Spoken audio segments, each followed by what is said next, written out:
Welcome to Origins Game Fair and the top 8 of Clashground Columbus. I'm Logan Peterson. With me is the zookeeper himself, Dagan White. Yeah, I can say your name. I'm doing the intro. What are you doing? A pause. Why are you stepping? All right. Like, why?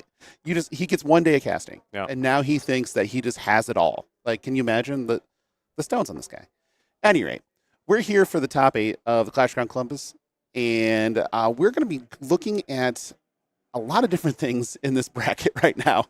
So yesterday we didn't know the result of one of the matchups before we moved on. We do now. That's Nick Murphy was defeated Jeremy Ray in a marathon that we sat and watched on Mean Streak. It was a long drawn out affair. We are at a spot where props to both players for respecting the zones on the playmat. But when the cards go 8 feet past the zones on the playmat because you have 14 Clash cards in play and some of them are like exhausted, it becomes a lot. But here we are, and we'll be looking at that matchup today. And our first stream for top 8 will be David McCartney on Torque the Diabolical versus Nick Murphy. If you notice on the other sides of this, there's a lot going on, though. First, we have Jacob Snodgrass versus Mike Toy on the other side. That was the first feature match we cast yesterday. It was, yeah. And now we get to see if Mike has learned any lessons from that matchup. That was I respect the Buffalo. You got to respect the Buffalo, and you got to have an answer for the Buffalo. On the bottom of that bracket, you have Matt Coles and Michael Hamilton on a virtual mirror. They are, I think, 3 cards apart. Yeah, in very their similar list. list. Teammates that have worked together on this list. So that is going to be very interesting to see who comes out of that side of it. The bottom of the bracket on the other side, you have Ian Schaefer versus Eric Young. Ian on the exact same 70 or 60 card list as Michael, but we haven't seen the Machina list have to fight against the Buffaloes yet. That's correct. We'll have to see if he can get over that big defense. Yeah, especially with no real, outside of Kagan the Dragon, no real way to just remove a Clash card. Yeah, without that red, he's definitely lacking that direct damage. Yeah, but it's going to be very difficult, I think, for Ian on that side of the bracket. And you have to think that the winner of the Michael-Matt matchup is hoping that Mike can take out Jacob for him. So we are ready to go ahead and move into our first feature match of the top 8. We have Nick Murphy versus David McCartney. So they're shuffled up and ready to go here. Going to get 8 cards. Can I get an 8-card keep? Can I get one? We'll have to see. Yeah. All right. So we're taking a look at our hands here. We got again Warcry versus Torque. We've seen both of these players in the feature match area already from yesterday with David versus the Pestilence deck and Nick in that last round in that Warcry Chowling matchup. Nick, again, with that marathon match yesterday against Mean Streak, well navigated. And again, we've talked about it before.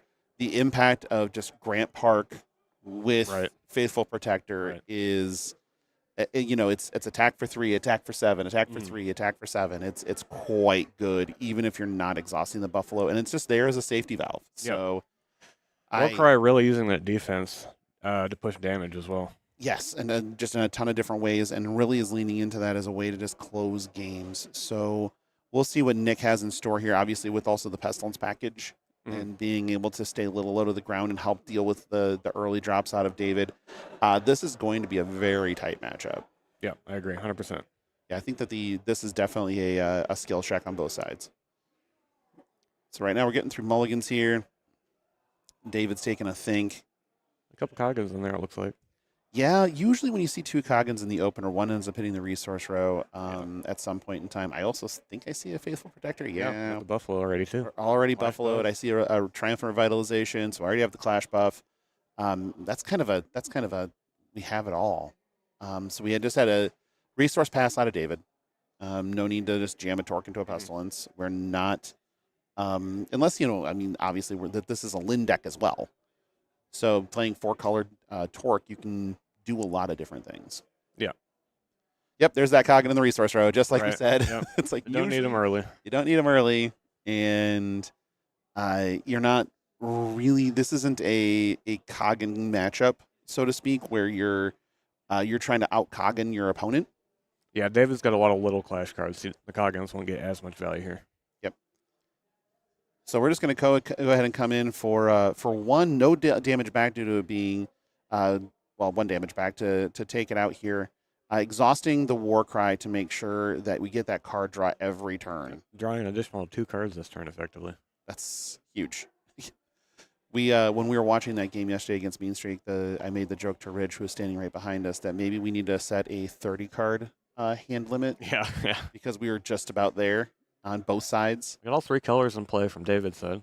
Yeah, we're looking good on David's side. He's ready to start building up here and get going quickly, which is definitely plays to his advantage. Mm-hmm. So it might as well serve in. No reason not to just get in that one and then just get in another one. You have the 30 health versus 25 health buffer, and you really need to start chopping away and start, because those triumphant vitalizations are just going to extend this game. Yeah. And the quicker you can make him burn him to just kind of keep catching up back to the max life total is probably the better for David's side of the board. Definitely taking the aggressive stance here. Yeah, I think that you have to. If you're David, you are the beatdown in this case. You don't want to get to the point where Nick stabilizes the board and tries to stall a little bit with the Buffalo. Now, here's a good question here for Nick. If he has a Pestilence in hand that can take care of this Haven, do you just do it and risk getting the Lin triggers to start of gain value instantly? That's a good question. Do you just say, okay, that Haven is not threatening. Mm-hmm. We're just we know we need to play around Lin. So we're just going to play our Warcry. Yep. Warcry into Lin, exhaust. Has 2 defense, so can't get just pinged by the Torque. Right. And so exhaust, draw a card, because now we're on that train, right? This is every turn I'm going to get to draw an extra card. And that's just exactly where Nick wants to be. Mm-hmm. Now, David does have a lot of ways with Pestilence the Infectious, with a couple of different, like Solar Smash and a couple of different things to play the Lin game here. With that, and I wonder if he knows that Warcry needs to come off the board, because that is a card draw engine currently. It is. So I'm really hoping that he kind of recognizes that he really the recognition here has to be, okay, I see the engine, and because I see the engine, I need to stop it. So we have a second blue here. There's the Lin. Okay, this is the Lin Solar Smash, I'm pretty sure. And diminish a card. Oh no. All right. There we go. Setting up the removal engine. Yep. This is the engine to get rid of all of those and keep them off the board. There's the bounty counter. There's the card draw. Yeah. It's even better than the Solar Smash. Yeah, that's actually just way better than Solar Smash, because now you just have the onboard of Crimson Scales to be okay, I have a way to kill off those other Warcries as of right now. And it draws more cards. And it draws more cards, right. Yeah. And trigger Lin. Yep. So he did recognize that needed to go away. I think he's probably taking a Magnate here just because it's a more card draw. There we go. The Warcry on his side is not going to do much as far as just being a 1-2 and a 2-2 attacker. You'd much rather have the speed bump with the card draw. So now Nick has to be thinking, okay, I know that my Warcry Clash cards that are 1-2s are not going to necessarily live. David also can just take them out before the Clash buff becomes active. Right. He's in a little rough spot in the early game. He's behind on resources. He's behind on board. Right, but we've also seen with Triumph of Revitalization and Right. Faithful Protector that's not necessarily a thing. So this is one where he has to just play, okay, like I maybe play a Victory Peak and just say, sure, this is easy enough. Draw the I can game stall out it out to draw it out, because that's this game going long. The longer it goes, the more it benefits Nick. Exactly. He knows that. So he's going to just go ahead. If he has a Victory Peak, I think that's the play here. Mm-hmm. Just make sure that you can stem some of the damage. It also is a good way to start protecting your, in certain instances, it's a good way to start protecting from some of that non-clash damage. Still evaluating our options here. There's a lot. Like first step, we're just going to attack with this thing and exhaust to draw the card to get more options. He's just going to say, okay. So I think that David is valuing the speed bump potential of this Magnate more than anything else. Yeah. And that's not necessarily a bad thing, because there are some heavy top ends that Nick can play, and making sure that you have an answer to them. But he also knows that there are Pestilences in Nick's deck that can just take out that Magnate right now. Right. So either way, Nick's going to have some options to deal with David's board upcoming. Now, another good question, though. Mm-hmm. If you're David, are you thinking that you are going to play to the Torque Boom game plan to try to close this game? I think that might be more of a late game strategy here. Right, like you're saving your torques to just get to that spot. Yep. Where you can go torque, torque, torque, boom. Yeah, as you can see, David started out with a little more blue than red to begin with, so.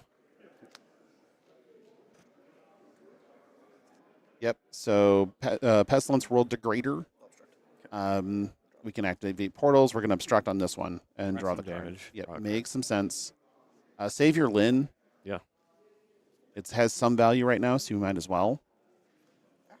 And as we've seen before, if you get multiple Lin on the board, you get both triggers. That's right. And that feels great. Yeah. So here, if we see another Lin, that might be where we see a little bit of work with ping, scales, solar smash, get rid of this thing, and 2 bounty triggers. There's our second red. That's okay. We're leaning in. Also, the art on Pestilence World Degrader is so good. Yeah. I just love that card. See, this is why I love Pestilence. All the art is so sick. Yeah, it's like Jim Carrey from The Mask with a lot of like a showman that is like, here, let me poison your well. Yeah. It's like so nice of you. Or Lyle Landley from The Simpsons selling a monorail. I mean, it's everything you want in art. It's perfect. It really is. Every single one of his cards, he's always so happy. He's so excited. Here we go. Now we're going to have some fun. The bowl cut. Dropping the bowl cut. Get the bowl cut in play. So when we're talking about how sick the Pestilence art is, and then we go to Torque bowl cut. Okay. Let's come in. Damage a contender. Draw a card. Are you attacking me? Yes, I am. As a matter of fact, we are attacking you. This is David has decided that the only way to win this game is to make it about attacking his opponent. Yeah, Nick already dropping down to 15. Yeah, but again, that 15 is a disingenuous number with triumphant revitalizations in the deck. It is. However, it starts to make this feel a little bit nerve-wracking for Nick's side. So, like as an example, Nick, if he decides to ready his resources here and play a Faithful Protector, you are in danger if David has another red of him just going Torque Boom, take everything out, right, and then drop you even lower. You have to wonder if Nick's plan is to be at this comfortable 15 total to activate his second ability here. It's definitely possible, especially with a 2/4 in play. Right. Because then you're attacking for even more. Mm-hmm. And so you can exhaust this on the attack, draw a card, and I mean, you can do a lot of different things here. I mean, let's say he plays down the Buffalo, right? You get the extra 1 defense from that and the 1 from the work right contender as well. Once exhausted. Yeah, that's true. That puts you out of range of Here Comes the Boom. That does actually put you out of boom range. But you have to, I mean, as of right now, like, is that the plan, though? Maybe not, but it's at least worth considering here. David still has options with his Crimson Scales and Torque Contender to try and get over as well. Right. He has a way to, for like, Here Comes the Boom is effectively for 7. Right now. And 7, as we've seen, is usually kind of the max that the Buffalo is going to get to, as far as its defense goes. So regardless, David can make sure that the Buffalo goes away no matter what, and that's vitally important here. And again, we know that David hasn't played this matchup yet. Right. We know this is his first time seeing it. However, as far as we know, he also has been paying attention and has heard people talking about Faithful Protector and saying that there is a cow, and that cow will trample you if you make it angry. And I think Nick's obviously cognizant of the fact that might have been a secret in round 1. Yeah. Definitely not a secret. Everyone in the room is well aware at this point. Yeah, at this point in time, everybody knows that Faithful Protector is very good, and you have to have a plan.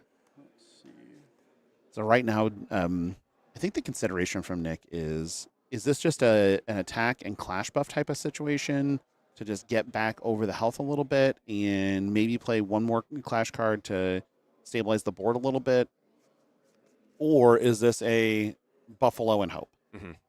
Because I think the better play in most cases is going to be in the next turn to just wait. Okay. There's the -2. I think this is a better option because we can do this with a clash buff, and then if you need it, and then next turn play the Buffalo with clash buff protection on attacks. You're still susceptible to the boom with the Crimson Scales and the Torque Ping. Right. But another good option could be Magnate the Tyrant on 5 as well to get rid of that Crimson Scales. Oh, absolutely. That would also be excellent. He has access to, in the main deck, to 2 of them. Right. Yep. So that is also a good option. It's a contender for 2. Okay. Don't want to get punished by the Crimson Scales or another Lynn. Do not. And then I'll die. And deal 1 back. So without the Buffalo in play, or Pestilence, it actually just goes away. Yep. Now this 2/4, he can elect to leave it on defense and not lose out, or he can just serve. And it looks like service is service for 1, but we're taking 2. Yeah, unlike Nick, David doesn't have a way to gain health back. He does not. This is also a big deal too. So if we're getting Guardian's Defense here, and so and again, Clash Kit card. Yep. So definitely have to read this one, but Guardian's Defense is going to give extra defense, and that's another way to get the Buffalo out of range to make it into an 8 potentially. But we also would need like a Grant Park and some work here. But this allows you to exhaust a clash card to make it so that, on a counterplay, to make it so that another clash card can't attack. Right. So this can slow down some of that, and it's a counterplay. So if there's a torque into a boom, we can also stop the torque still. The clash card does have to be in play. That is a big thing that you have to realize. We'll attack contender. Yep. So it's important to sequence the attack. Upstairs. Yep. Nick, not going to worry about it. He does have the clash buff up. No buff for me. He knows that. Okay. See, gain 3. Gain 3 to 18. Okay, so we did buff there. Okay. Okay. So gain 3 to 18, draw a card, Yep. take 4, or take 3, back to 15. This is why Still in that critical life threshold. Yep, it's very important for him to stay there. Yep. That's still end of turn, right? Or is that? Yeah, it's still end of turn. All right, tight. Yep. Thank you. We're going to take a change here. Let's do a. Ooh, interesting. Oh, interesting. Is You it love good it? interesting or a bad? Yeah, what kind of interesting is this? Yeah, let's do a Magnite's plan on the. There we go. Okay. So, again, recognizing the threat of the extra defense and then the stopping of the clash cards. Main deck Magnets plans. You don't see that often. Here. Strife. Okay. We're just coming in. We've made a decision here. Would you like to sacrifice a clash card? Or that's a Strife Bringer, right? Correct. Yeah, yes, okay, this is so the we're one that makes making tokens. minions. Yep. We will. And we can get breakthrough here. We'll attack the pestilence. We'll do the pump. Clear the board and a then little bit. clear the board, get the Pestilence off the board. So we're going to have a 5 power with Breakthrough. Yes. Yep. Now that Nick's out of resources, we know he can't clash buff here either. Yep. I don't think it won't do any damage to your contender this turn.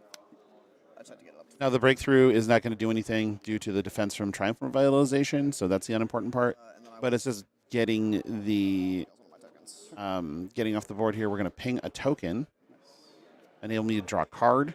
And believe it or not, you can target your own Clash cards. You can, and you can do that. It's gonna be one turn. It's a good turn sequence out of David there to get rid of a problem accessory and clear the board a bit. And draw extra cards. So kind of checked all the boxes, and now he has a looming threat with the war on the board. The war is in a spot where an attack from a Faithful Protector would just eliminate it, Sure. I have 5. but I think it did its job. Yeah. It put in work already. It swung in, took out a Clash card, and lets him draw with the Crimson Scales. Yes. Feeding the token.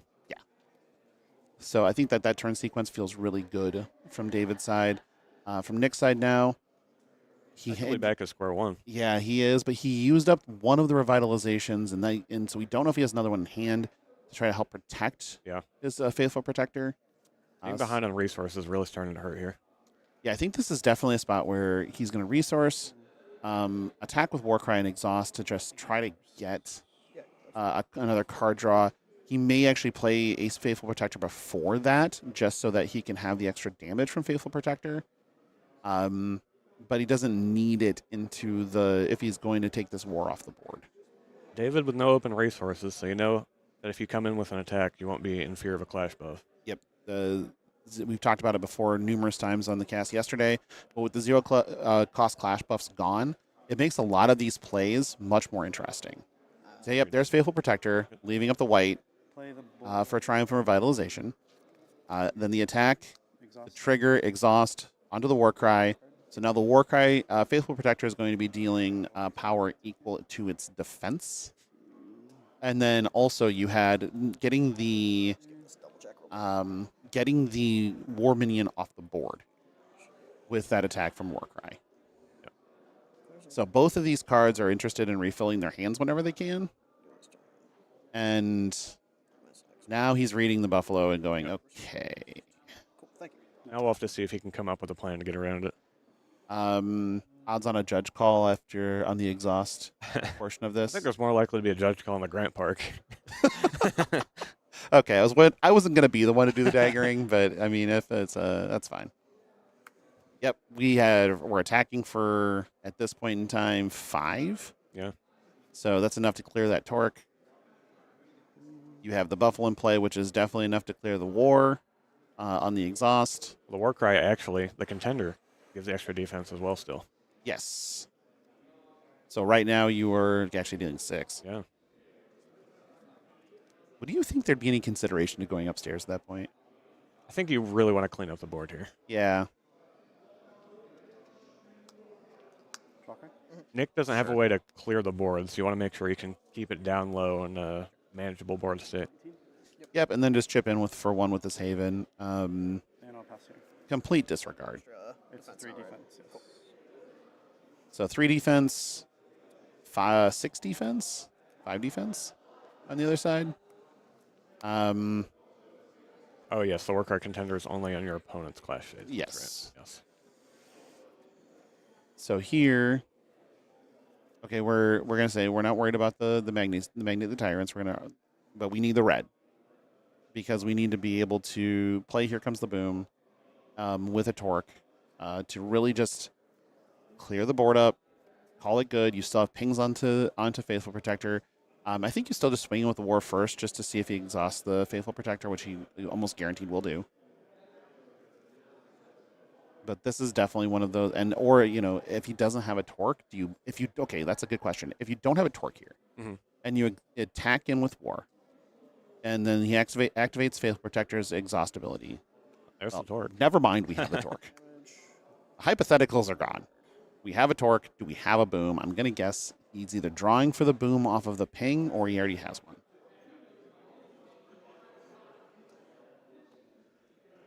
Yeah, Nick here probably not too happy to see that. No, that is definitely not what he wanted to see. Regardless, you just serve in with the ward. Even if it's a bluff, you just attack in with the ward because it's just free. There's no way to get punished by it. So looking at David's deck list here, it doesn't look like he's playing Koggin or anything like that. So he's relying a lot on that direct damage. Yes, he is. So that's exactly where this is coming in.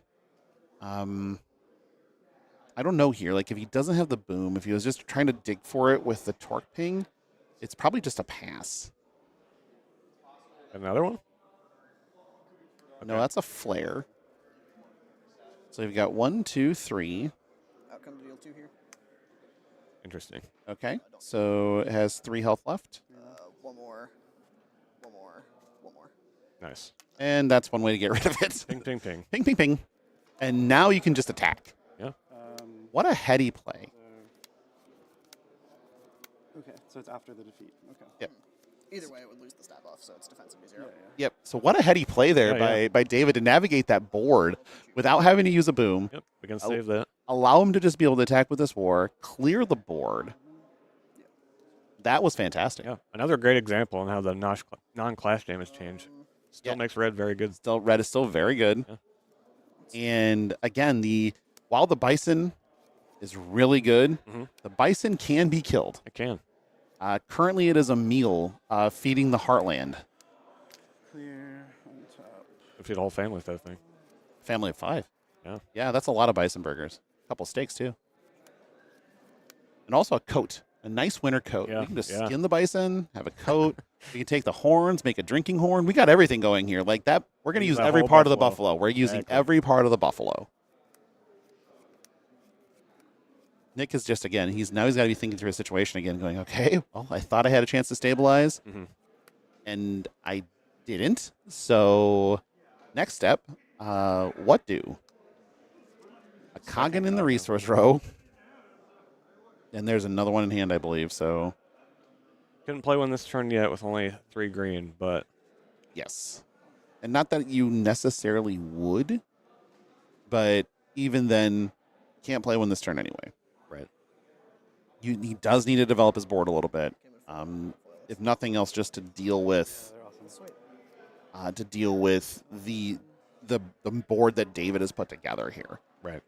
This is also a good spot where Victory Peak would be excellent. It would certainly help slow down the game. Okay. I will swing at flare, exhaust it. Yep, that makes total sense. Draw a card. So 2/2. Get the flare off the board. David does have, Flare does. does have some reactions available to him with open resources, but I believe all of his clash buffs are red, so that Right. isn't it. Doesn't look like he has any way to interact at the moment. He would have Lefty's Last Stand if he wanted to. But Yeah, there is a single one of those in the deck. just don't know if we have it in hand. And even then, it's not. I don't think it's a spot for it. No. We're good. You have 3 in hand? Yes. And with only 3 cards in hand compared to his 47, Approximately, yeah. it's definitely a. I have all of these. What can I do to deploy them to the best effect? Yeah, David might be starting to run out of steam here if you can't defeat Warcry quickly. He does have an 11. Like Yeah. we have seen games, especially out of the Torque deck, end at 11. It's true. However, this Victory Peak would gum up the works yet again. And we do see one in the resource row, which would, again, whenever you see something that has that kind of impact in the resource row, it definitely leads you to believe that there's another one. Right. Nick's still got a couple Clash buffs left as well. Now, the fun part here is, again, David has so many just plays that he can do. So, like, if you're Nick, you play a Victory Peak, right? And David attacks with the war. You basically can't use Victory Peak on it because you need the counterplay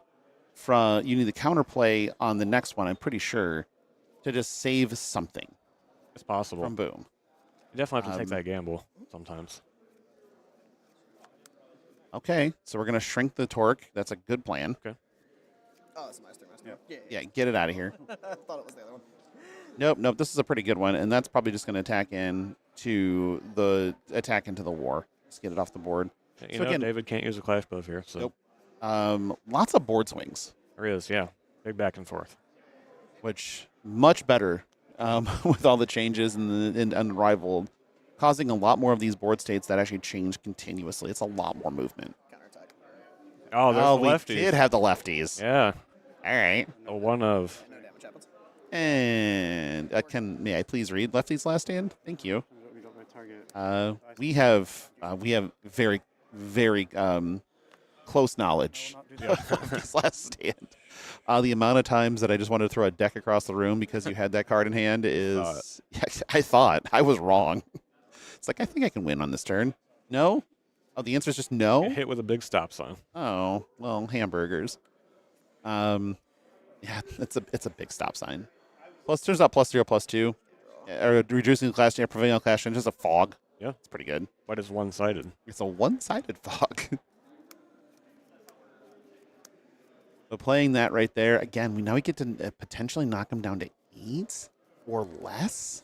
And you know Nick doesn't have access to a clash buff here. It's only one green up. Right, because he doesn't have any green clash buffs. Like if you have the hand to do it, you could play across the board, especially if you have second horseman in play. Yeah.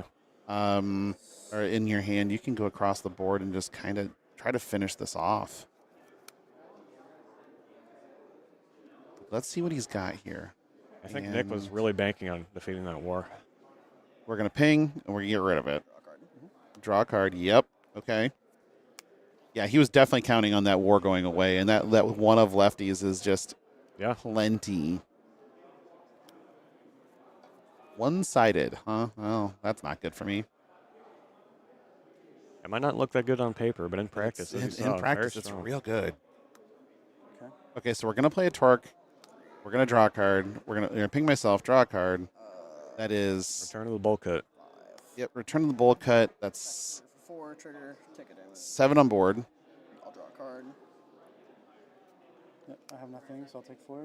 Yep, and so we're taking 4, going to 7. We're taking 3, going to 4. This game's getting choppy. The room to stabilize is shrinking quickly. We do know that David only had the one of Solar Smash in his deck, so that's not going to be a way to finish the game. So what do you think Nick would be looking here to claw back with? Right now, I think it has to be I think you almost have to play a Spiritual Protector along with like a Pestilence behind it and resources up for the Clash buff, and just stay in a neutral defensive position. So you can basically, at that point in time, the Bison accounts for 2 Clash cards. Yeah.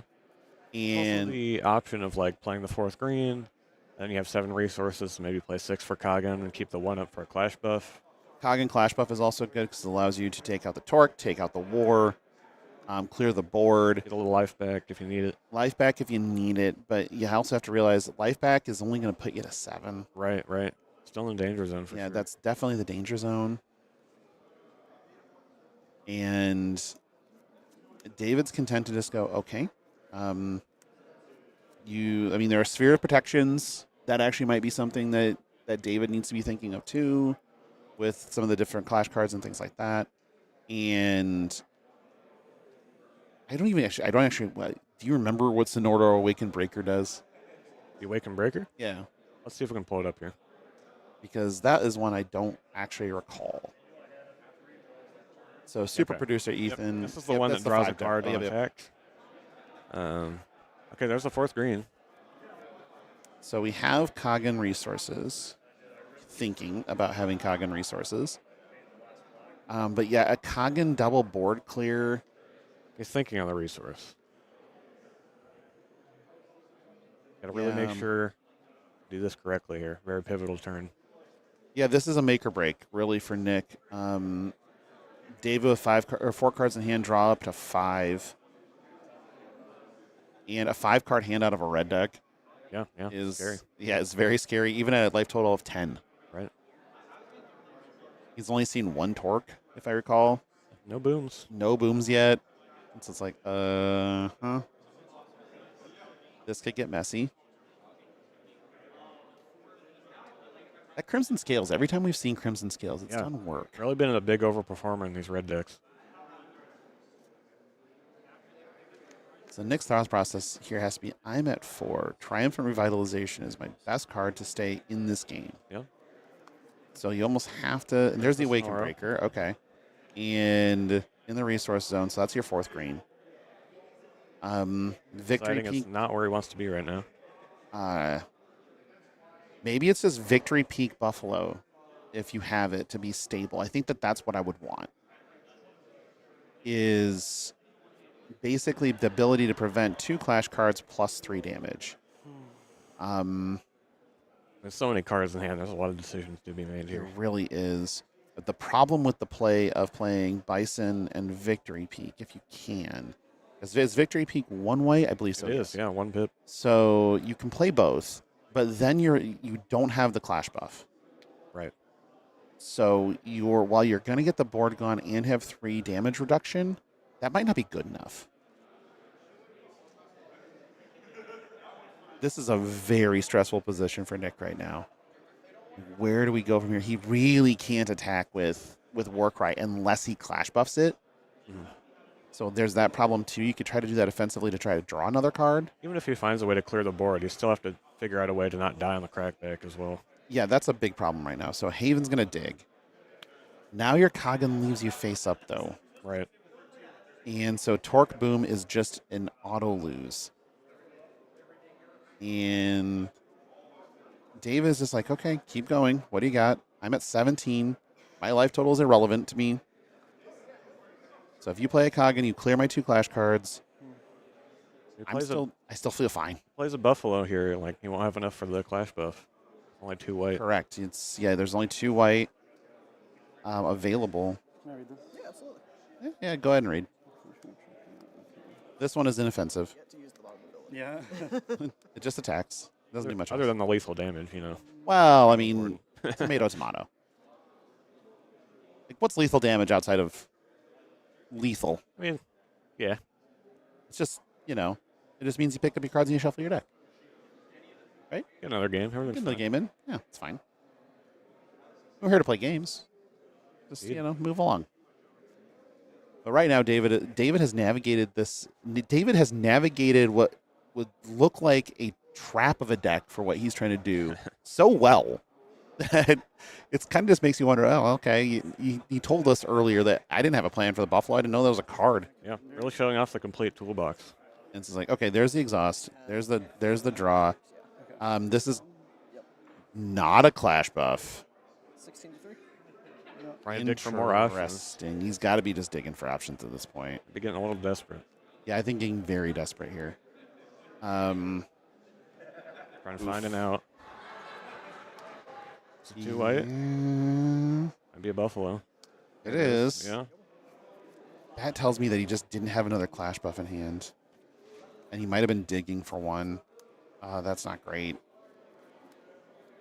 Because now again you're having to stay face up. Swing here This is a 3-4 currently, right? is a yes. Okay.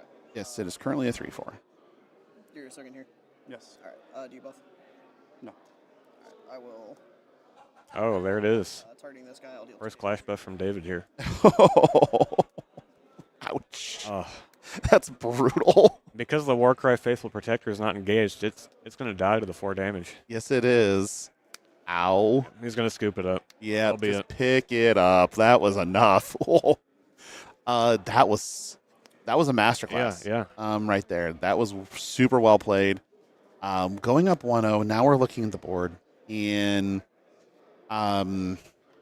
we do have Alpha Aster, and he has the deck list and has seen the deck list and knows that David doesn't have anything super threatening to come in off of an Aster. There is the War that is a problem. The Second Horseman. I mean, looking at David's deck list here, he does have the 1 Flare Explosive Combatant in the sideboard as well. He could put in. He could put in Thanks for there's an Aster. a which counter to you can see the Aster. deck list, so they know it's there. But the difference here is Nick never made it to 8 resources. That's true. So Yeah, David doesn't want the game to last very long. no. And so that might not be a thing where you're trying to play the Aster. There's no way New York City comes in.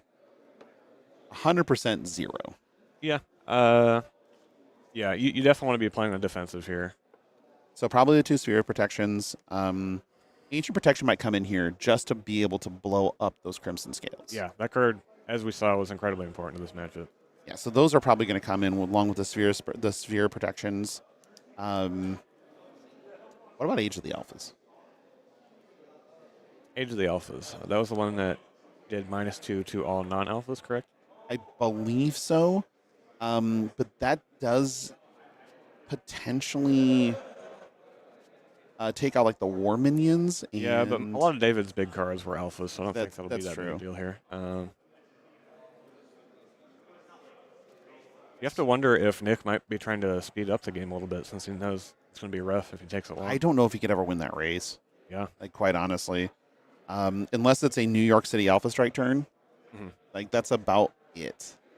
I think he has to try to slow the game down, bring in the Ancient Protections to deal with the Crimson Scale so that there's less outs. Right. For the Buffalo resolving. And then the Sphere Protections just to keep the damage preventions. Very impressive how David navigated that game, considering he didn't know what the Buffalo did before going into this. That's true. And just kind of like he kept pointing at things going, can I kill that? Yeah. Right. Yeah. And the Clash buff there was huge. Heat of Battle was it Heat of Battle? Is that the Clash buff? Heat of Battle. Heat of Battle, yeah. Yep. Like, that's the... that one dealing 4 to these, like, that's a 3/4, right? Yeah. Not attacking with the Buffalo first. Had that rough. Yeah, and I think that the other part of that is with the... Can you get the water bottle in my backpack? He could have exhausted the Buffalo for the Buffalo's ability there. Right. But you're leaving yourself just susceptible to another attack anyway. So doing that probably isn't enough because you still have a war coming behind it. And David has a pretty good grip of cards. Like, that probably isn't a winning line regardless.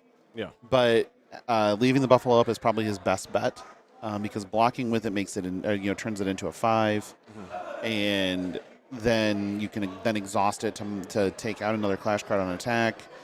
But at that point in time, it was dig for the Clash buff on the contender, didn't find it, and ended the game. Looking at David's sideboard here, I see there's 4 Graspivores.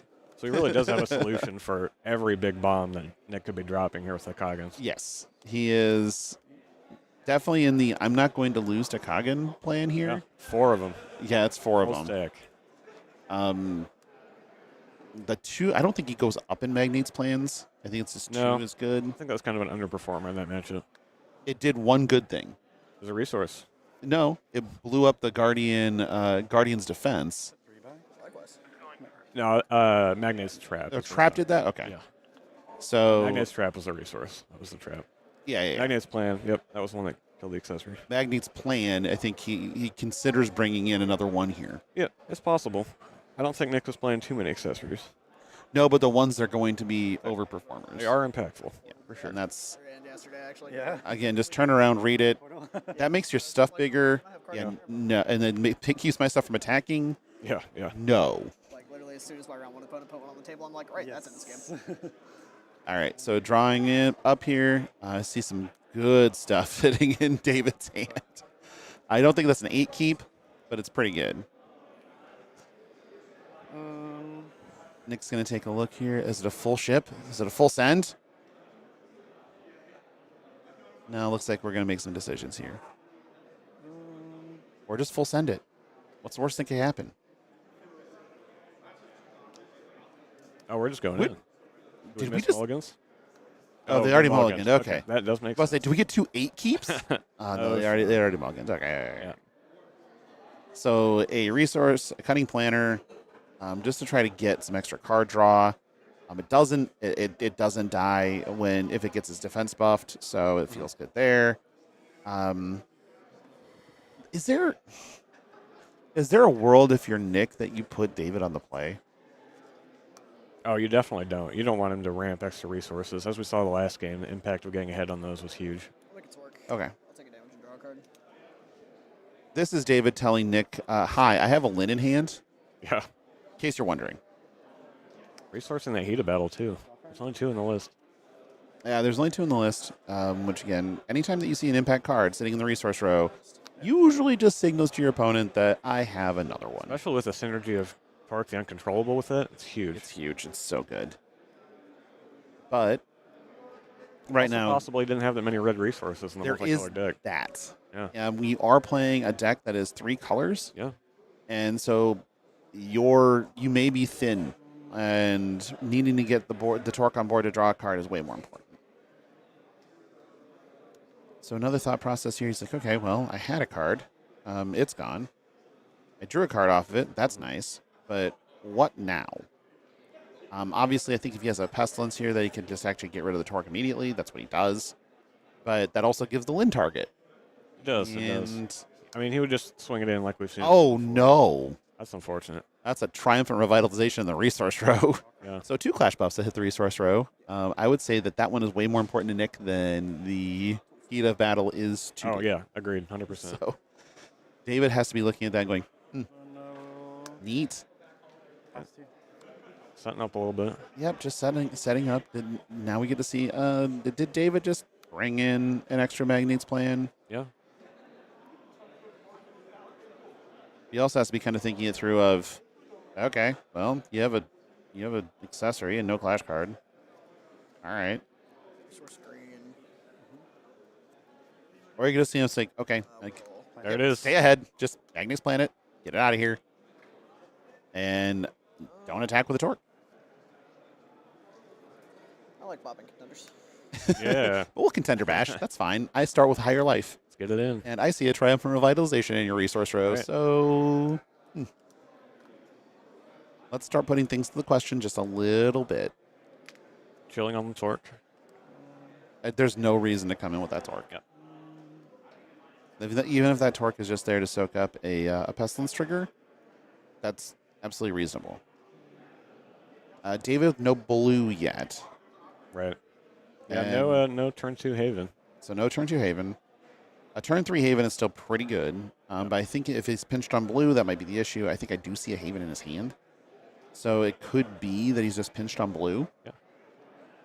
Which that's the danger of playing a 3-color deck. Playing the Magnet is playing on turn 2 also did just delete Nick's almost entire turn. Yeah, it kind of functioned as a time walk to a degree. But we've talked a little bit already about how impactful the extra defense is in the Warcry deck. Yeah. And then the ability on Guardian's defense is non-zero. It is definitely that Pestilence in the resource row is a, what do we got here? Yep. Okay. A Start 2/4. Start cooking. I think that is totally fine because that's going to attack for 4 the next time it comes in. Yep. And if it survives, he can open the portal for the 1-drop Pestilences as well. Yep. So David might be thinking, okay, well, is that a big threat or just something to consider going forward? Also, everybody, any time that a Pestilence hits play, Ethan is 100% to pull up the art.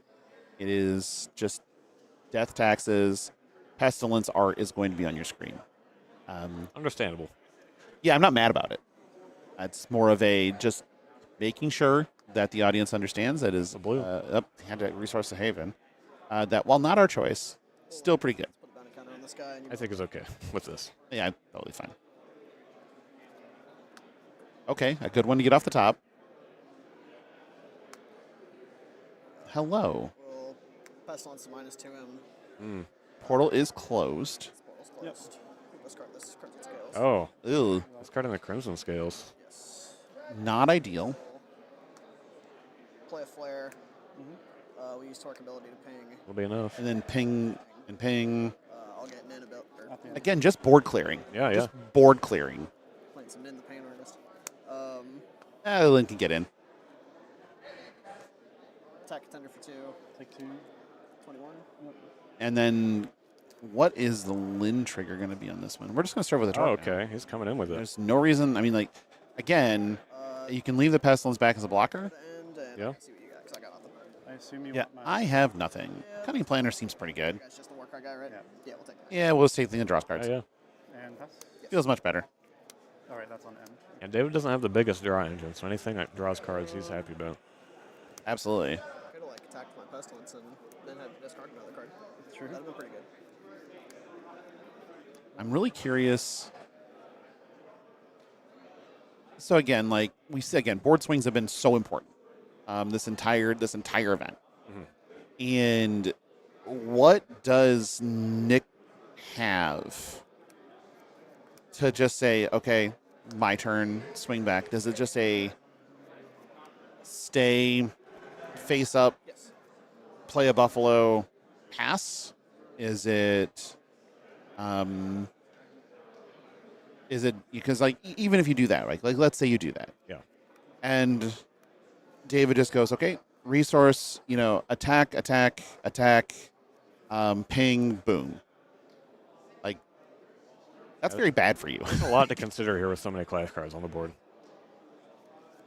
We're gonna start here. I'm gonna guess that this is gonna get an obstruction out of the Magnate Cunning Planner just to draw the card. Would make sense. Yeah. Sure.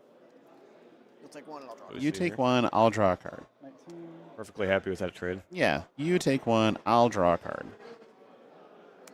Pretty sure that if you offer that trade in almost any instance, somebody's going to take that. Yeah, yeah. Yeah, I mean, sure, I'll draw a card. Sounds great. There's our overperformer. Okay, so David's thought process is like, okay, now it's an X5. Give me that pestilence too while you're at it. And then is Warcry's going to make this a 6 toughness since he's exhausted? Is that right? I mean, it still is just in range to go down. Yeah. I'll obstruct Pestilence. Sure. And I'll pass. Extra defense on the Warcry Faithful Protector here.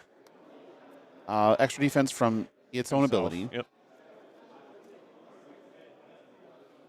So is this a resource value attack? Ping, boom.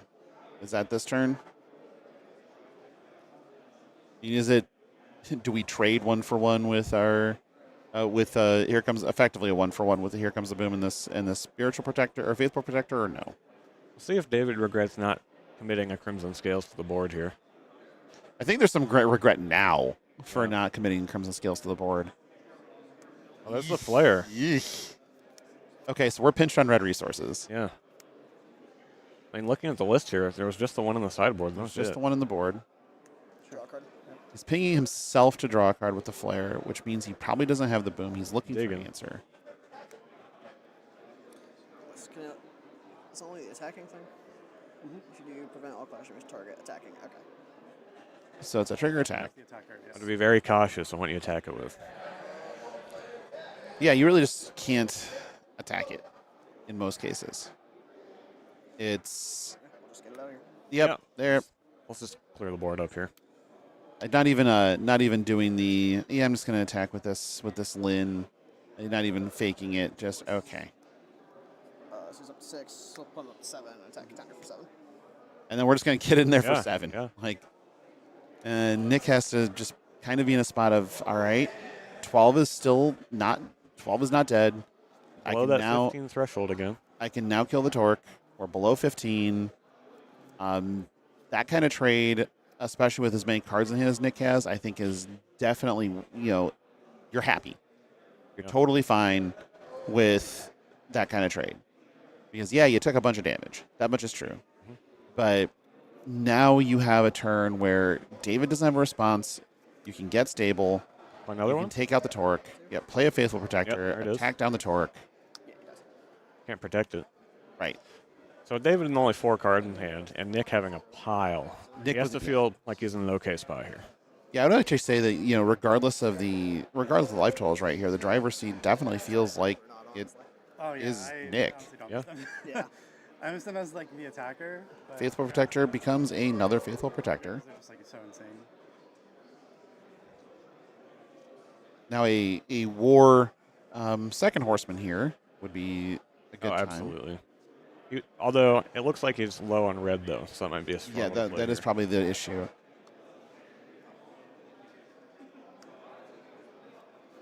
Because you need to be able to make right now that the Warcry Faithful Protector is a 3/5. Is that right? Yep, as of right now, yeah. We'll make a Haven. Okay. Okay, so we're going to try to ramp a little bit. Or it's going to get back my Crimson Scales. We're going to play a Crimson Okay, there it is. But that Crimson Scales isn't doing much right now. Right. It's going to kind of hang out on board. David with only 2 cards. Might be starting to run out of gas here. Yeah, it's not looking great. Especially with Triumphant Revitalizations. Like, 1 is in the resource row, means there's 3 left in the deck. He's drawing a bunch of cards. Yeah. Deal into Haven. Deal into Haven. Oh. This will die. I'll draw a card and I'll get my Crimson Scales back. Yep. Nice. Is a way to get another That is red a back. way to get red back in your hand. Yep. Like, that is, That'll be a turn. again, a very heady play that Haven wasn't going to do much. Yeah. So, Very smart. very smart to try to find some outs. I just don't know that there are many to find right now. David does have a little bit of a life buffer, at least. He's got some time. He's got time. But what in the deck is he going to dig for? What in the deck do you think he's looking for? He might be trying to dig, try and set up some later game cards, boom to clear, and then set back up again. Well, right now, because like I'm thinking that the Crimson Scales is probably just a resource. Yeah. So whatever he has in hand, it has to be enough to force some damage. You're nowhere near worrying about a Kagan. There's only 2 green resources on Nick's side. So that is not even on your radar right now. Instead, it's navigating these Faithful Protectors. That's your hardest part right now. You've got through 1 Guardian's Defense. There are still Sphere Protections you have to worry about. There's still Grant Park to worry about. There is. The 3rd green. Grant Park here would be legendarily good. Swing at contender. Exhaust. Target the bull. Yeah, not scared. Target the Faithful Protector. Start coming in for some damage. Buff, draw the card, gain the life, take nothing, get to stable, go to 15. Yeah, important. Yeah. Still not important threshold. Staying at 15. Now your Bison's going to attack for more. If you have a Grant Park that's attacking for 7. Yeah. And while the contender's exhausted, while he's at that 15, the Bison gets the extra 1 defense. Yeah, you're doing a lot of work here.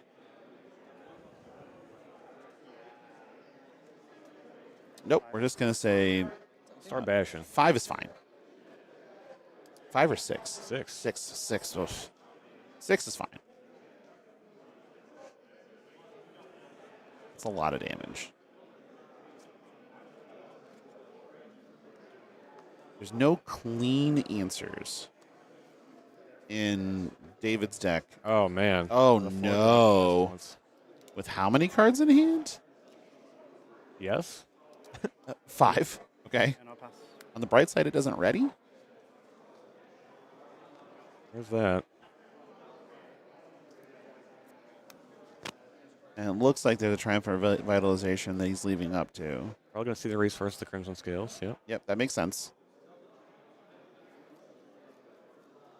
There's nothing that he would counterplay here. Here comes the boom. Would be enough with the Crimson Would Scales. be enough with the torque. scales. So if he has the possibility of torque booming, he should probably do that. Okay. Or just booming. Okay. Still pretty good. Ooh. Oh, man. Oh, Sphere Protection blowout. Start Clashground control on something Clashstars and can't be dealt damage. Cool. Yeah, cool. Yep. He was not leaving up the Clash buff. He was leaving up the Protect Buffalo. And Buffalo Protect good. Yeah, Sphere of Protection really showing its worth here.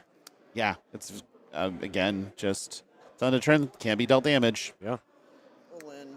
Bounty counter. We're going to bounty counter the Buffalo because it's got to die at some point. Not a great diminish, but you have to try to do what you got to do. And if you can't be dealt damage, you can try to kill the Lin, your own Lin, to draw a card. That can't feel great, though, so we're just going to pass it up. Yeah. Choosing to value the protection to his life total, I believe, instead. You kind of have to here. Yeah. That We're down at 12. the Faithful Protector is very, very threatening. But We're gonna if see you a if you fourth have green and of Nick. if you have a fourth green and a Coggin, do you just slam it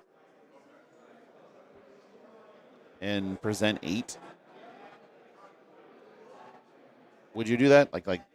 I don't know in this case. Like, let's say you have the fourth green and a Coggin. Do you play the Coggin, kill the Lin, and then crash in for 8 and put your opponent to 4 with that kind of board? With this kind of board, I think you want to hold on to the Coggin at least a little bit longer. Nick's in a comfortable position with his life total. So maybe want to play some other Clash cards, but we'll have to see what he decides. Sphere of Protection, just Yeah, massive blowout. absolutely a massive blowout. And there are 4 of them in Nick's deck right now. Yeah. Makes you wonder how many he put in from the sideboard, the full stack. It's 2 main. I'm pretty sure the 2 in the side came in. Sense to Because me. why would you stay susceptible to a boom? Okay, so we see the fourth white resource instead. That's good here. It's pushing for some damage. Just And card draw. Yeah. draw a card. What did we find? Because here he could play another 4-drop Pestilence Yeah. and try to just get in there. But Oh, yeah, we went to is that Pestilence the Infectious or Devious Servant? Devious servant. Devious Servant. So we brought up a Pestilence card, which you know what that means. Since we brought up a new Pestilence card on your screen shortly, Devious servant, there it is. a Pestilence card will appear. Devious Servant. He always does look so happy, though. Yeah. yeah, contender. Like, I Really guess enjoys life. I think he enjoys. I think he enjoys the opposite, but Reducing others' life. reducing the life of others. But he is definitely. You think I can get that jacket? It's a pretty sweet jacket. That's a sick jacket. Need one of those in the casting booth. Yeah, if those could be our jackets, like our casting jackets, that'd be perfect.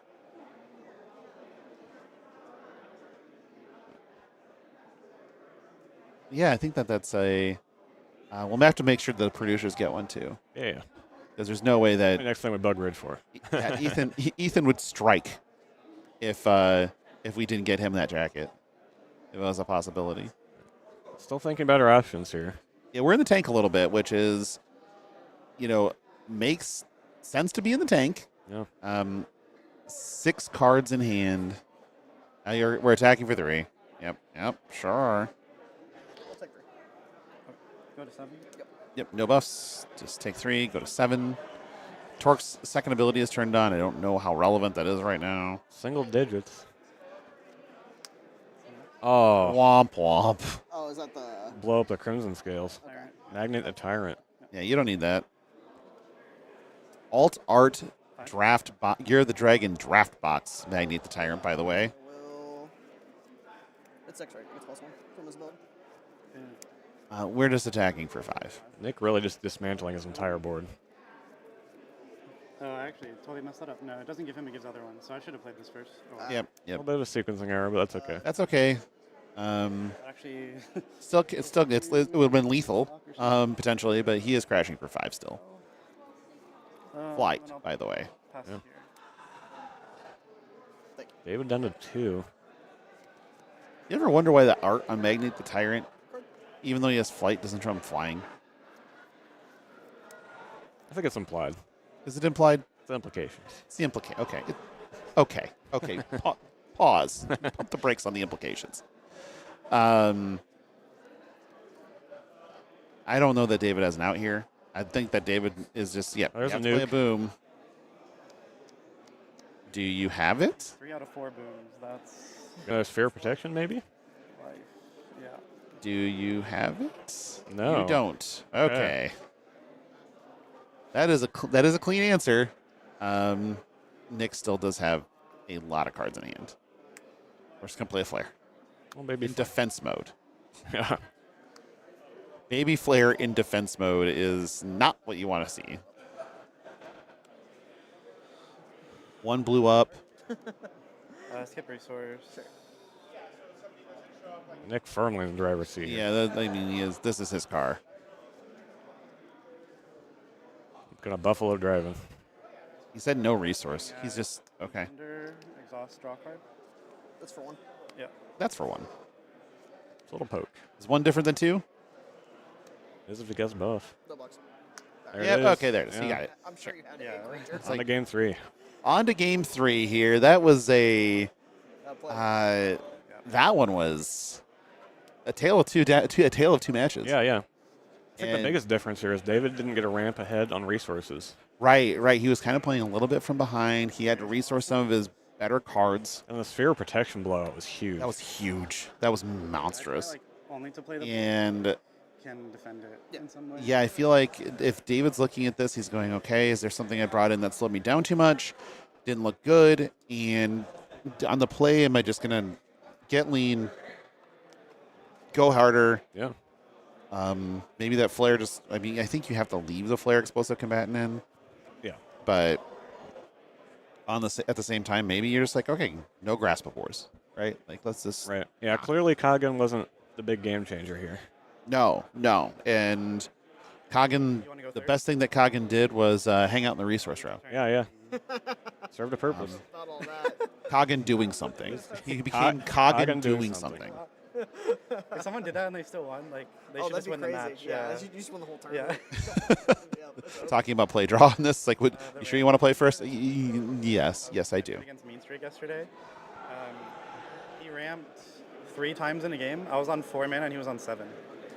Yeah, I was on 3 mana, he was on 7. I was like, I had that in a game as well. so gross. Because I Yeah. like played it on 2 and then I like lend it back Lend it later. back, yep. Yeah. Gross. It just feels like you're Well, I guess. Like, we are just able to, we're just going to lend this resource back and then do it again. And now I'm at 7. You're at 3. I'm pretty sure you can get ahead from here. Yeah. Uh, off curve. Yeah. with all of this type of, this is anybody's game. It is, yeah. David definitely, I think, needs to dig for early haven. Oh, 100%, especially on the play. And Nick Nick's sphere protections, he knows those are great. Yep. He knows that guardian defense is fantastic. Yeah. We haven't seen a victory peak or a Grant Park out of him. It's true. He's valuing keeping the board clear. Yeah. There hasn't been any Clashgrounds in play that I've seen. No, not one. All right, so we're in mulligans right now. Come on, keep 8. It's fine. Nope. Why would we keep 8? That makes me sad.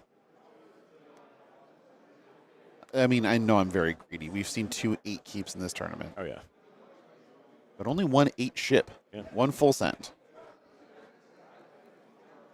I say only as if it's a common thing. You usually just don't send 8 cards sure. back. You don't take your pile. and Usually it's throw it not a back. good thing. No, that means you the wrong half of your deck. Because you draw 8 cards. It's a lot of It's cards. so many cards. It gives you so many options immediately, which is, again, a feature of the game, not a Oh, bug. 100%. And I'm pretty sure with, like, the way that this game plays, if you try to shrink that down, you just have these much more prolonged Yeah. games. Yeah, the design as it is now is great. I mean, you got to play the game every game. Playing the game every game. I hear that's what you want to do. Yeah. Unless you're Lord Krung into Machina, then you don't get to Okay. play the game. Too soon. Too soon. Too soon? Okay. I mean, that was yesterday. I guess Too it's soon. Too soon? All right. Well, that one he didn't get to play the He game. tried his best. Yeah, I mean, both teams played hard. Just one team kind of had more of what you need. Good luck. You as well. That's an interesting looking hand on Nick's side, not Ryan's side. See another Magnet Tyrant in there. Yeah, I mean, that's that Magnet. There's 2 Guardian defenses. Yeah. That Magnet, the Tyrant, has been so good Yeah. in David's Clash Zone. Yeah. But And David really relying on that Crimson Scales to ping for damage, so when Magnet Tyrant blows it up. I kind of see like Nick's hand does look a little awkward, to be honest. Yeah. From what I can see here, Doesn't look like a lot of low drop. he has a victory peak with a Haven. lot of He has 3-cost two cards. Guardian Defenses and a lot of 3-cost cards. I don't see any Faithful Protector. He does have the 1/2 that lets him draw Baby cards. Buffalo. Little Baby Buffalo. Yeah. This is a boom, a resource boom and a flare. Tale as old as time. Did resource a boom, though, and as we saw, he really wants those cards. He does. He does. My guess is that there's another one in hand Right. and short on red resources. He did use 3 last game, so we'll see if it comes to bite him. One of them to ill effect because it just didn't do anything. Sure. Contender, target, Haven. Draw card. At least it was doing something. Yep, and now Haven's going to attack for 2. Let's take one. Yep. 29, 24. Took 1, draw a card. Take 1. Haven attacks for 2. 2 at contender. 27. We're showing the power of Warcry here. Yeah, yeah. With the all right, Pass. 3 damage and 2 cards Yeah. on our turn 1. Turns out 1-cost 2/2 draw cards pretty good. Yeah, I would play that card. Yeah, yeah. I play 4 of every deck. We resourced a Haven, Bountiful Collector. So We're going to see one played. I think we're going to see one played at that point. That's usually how that works. Just to get ahead. Or not, we're playing a Lin. Okay. What if I want that Haven? Yeah. Actually, yeah, what if I want that Haven? Our Haven. Deal damage. Yeah. Deal damage. Double ping it. This Haven is mine. Then trigger at end of turn. I think you just ship in with a Lin. Well, the Lin might you want to obstruct to save this flare. Ping a draw card. David really assembling a big board here. We have decided that this flare is unimportant because we're going to have a Haven to block with. Yeah, yeah. It's everything you want. You get another card, get a blocker. Yeah, I might as well ship in. Even swinging him with a torque. He does not want this game to last long. Nope, this is not interested in a long game. Okay, cards, please. well, Draw for turn. Put down. this is a Nick probably being thankful that there's no single card that could give David's entire board like +3 right now. Yeah. Because I mean, Nick going to his second resource and David already having 4 Clash cards is crazy. it's nuts. He's just like, well, what do I do here? Do I just play a Guardian Defense and pass? Do I? Warcry being exhausted means he can't come in and attack either. Right. There's just well, even then it would be. Oh yeah, he's gonna resource this Guardian Defense. Yeah, with how fast these games are going, this card doesn't get a ton of value. No, but still, it's like, yep, that's a decision. Keith is the G. No green, just white. Yep, play Baby Buffalo. Baby Buffalo's gonna attack and exhaust. Draw a card. Swing at. Is gonna come in, Draw card. Definitely pushing through. hoping to hit Buffalo. Um, Yeah, this Haven's obstructing. yep, that's fine. Okay. Here, take the child. I don't want it. Yeah.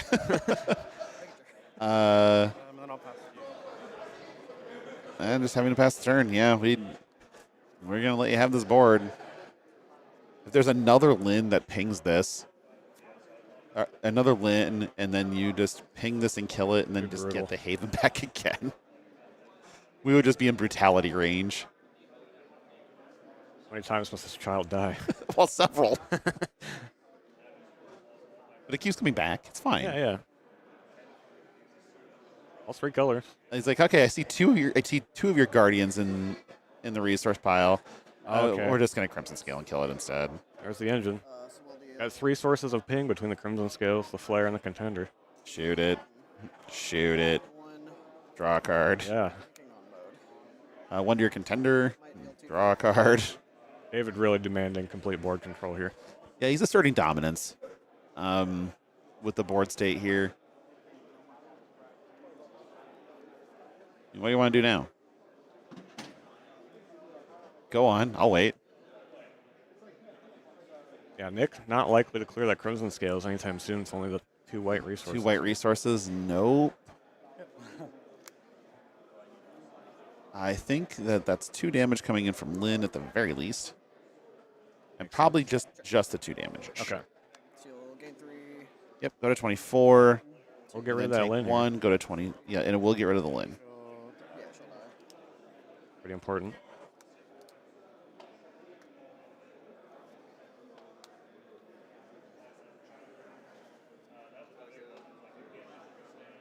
Does prevent David There from swinging is with a the other faithful, Clash cards. yeah, there is a faithful protector in his hand. There's a victory peak in hand.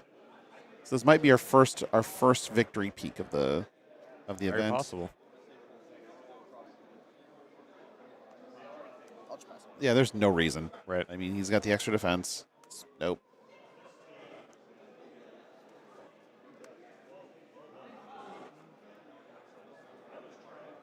Draw it up. Watch him resource. Watch him whip and watch him nay-nay.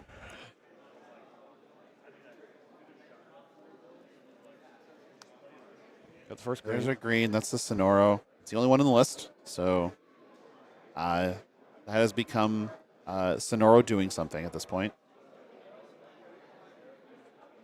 Being a resource. What is your purpose? Yep. You provide a resource. Provide a resource. No. Oh, also to pass butter. Oh. Yeah. Sonaro looks like he's good at passing butter. Yeah, he's got to be good at passing butter. Look how long those legs are. Like, he can get across the kitchen in one stride. Oh, just kicks it across the room. Yeet. Just like drop kicking butter across the room. That sounds great. What's the worst that can happen? Oh, well, that. Yeah, discard a card, though. Discard. Discarding a faithful protector. Interesting. Must have a pile of them. Yep, I see another one in his hand. So Well, David has to be happy to see that, though. yeah, I only have to navigate 3 more. I will Contender draw a card. exhaust. Draw a card. Yep. No obstructs. Yeah, this just take the 1. I will buff. Sure. I'll take 2. All right. Gain some health back. We are now through 2 Clash buffs and staying at 25. And draw a card here. He's ahead of David on life. Thank you. And he is just trying to stay at max health and get through his deck as quick as possible to find the end game. Sounds good. 2 is fine. Happy to take the 2 damage to kill the Clash card here. Yeah. So we have a clear board. I mean, Some more life total. yeah, David obviously knows that there's a buffalo still on the other side. You don't discard a buffalo unless you have a buffalo in hand. Absolutely.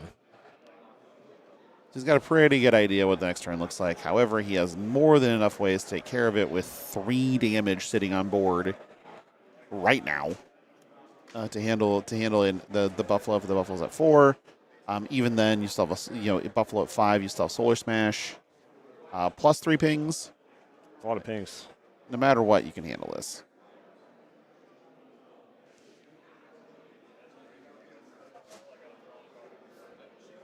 Nick taking a look here, seeing what do I donate on a Lin here? Almost always a Haven. Choosing a second red. Ooh, a Solar Smash down there, though. And without Nick developing to the board here, I think it's okay. It is one of your best answers to a Faithful Protector that you know is coming, though. Strikebringer. We could just play Strifebringer, though. Good start. Good start. Because Nick doesn't have a board, as we saw before, David is very likely to just feed one of those war minions to the Crimson Scales to draw a card. We will. Seems great. Draw a card and do a damage, right? Isn't that how Crimson Scales works? Where It pings it for 1, and then you choose the additional ability to draw a card. it's draw a card or deal 1 to the contender, or deal 2 to another Clash card, right? Those are the 3 modes. Yeah, let's pull up the Crimson Scales here.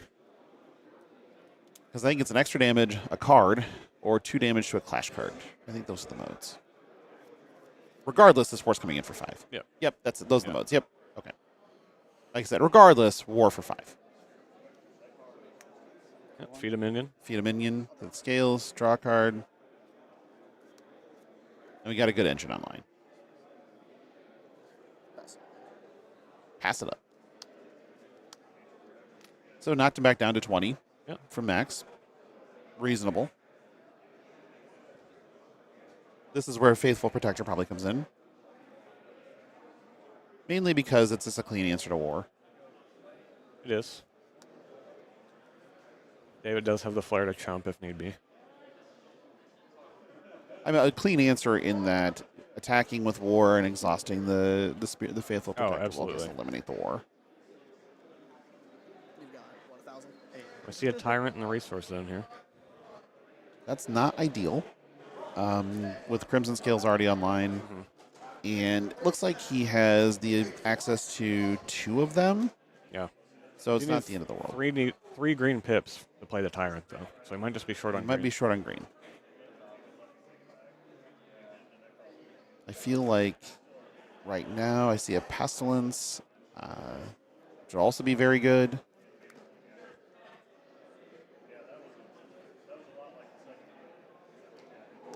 Yep, that's where he's gonna go. All right. Yep. Get rid of the war. Get rid of the war. Come in for 3 Swing here. at the minion, At the token. No struggle. making it so that the scales can't just like repeat value on the token. But we just delete Crimson Scales food supply real quick. Yeah, I mean there are 3 copies of War Strifebringer Yeah. in David's list, so we may see a repeat performance, but at the same time. Okay, well, yeah, you're going to resource a Magnate. I'm going to resource a Crimson Scales. Yeah, it's redundant at this point. Shoot, draw a card. PPP. So you did feed the Crimson Scales still. It's just with your It's class just with cards. your Clash card. Yeah. And now we're at the 5 resource point. Another Strifebringer here would be excellent for David, honestly. Yeah. Make things a little bit weird. A second Horseman would be even better because it would just deal the 2. Do you think you would potentially wait for your opponent to develop a board a little bit before playing it, or you just start bashing? With the war? Yeah. My default is usually stop bashing. We've seen 2 Clash buffs. We've seen a Torque. That will draw a card because reasons, really. One of the best combos in the game. Torque. That's the combo. Yep. There's the Strifebringer. This is too. what I was thinking is that we would just slam a Strifebringer. So really pushing 5. that damage. For 5. Yep. 12, 15. And now you have your food chain for your Crimson Scales back. Yeah, Warcry does have a tough time dealing with a lot of little Clash cards all at once. Right. But they can. So there's a 3rd revitalization as in hand for Nick. So he can attack into a war minion, exhaust, not take damage if he wants to, go back up to 18. He can, and then also still have. But if he plays a Faithful Protector, he doesn't have the Clash buff up. Right. Did play That's- 3rd green here. Also problematic. He might just be pinched on white. And I mean, with so many cards in hand, he has to have more white. So clearly he's got a plan here. you would think. Maybe it's a Magnet Tyrant. Get rid of the Crimson Scales. Swing in at the Strifebringer. Also would be very good.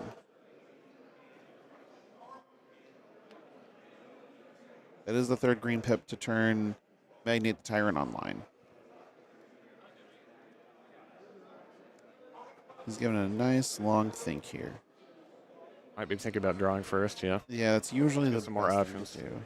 Flare. Yeah, okay. I lose my flare, I guess.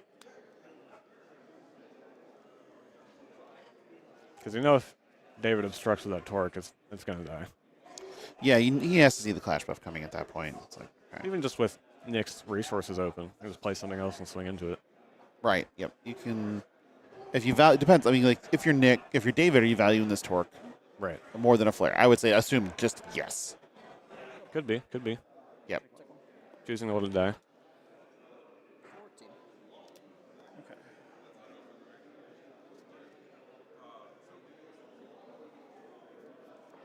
What's the next answer? I see a Cunning Planner in his hand.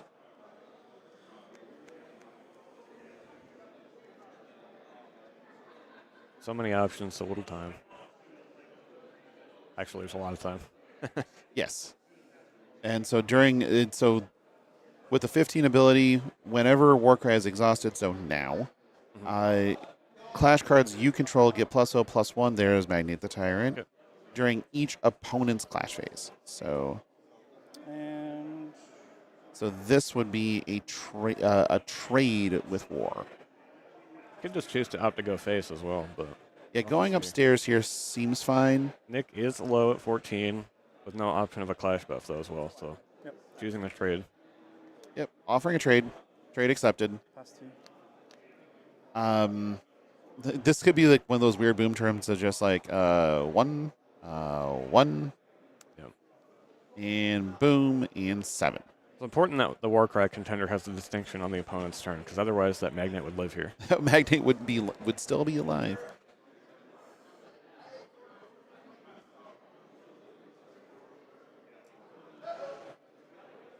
David is taking a look at his board going, okay, is he dead if I torque boom? Oh, yep, sure is. Okay.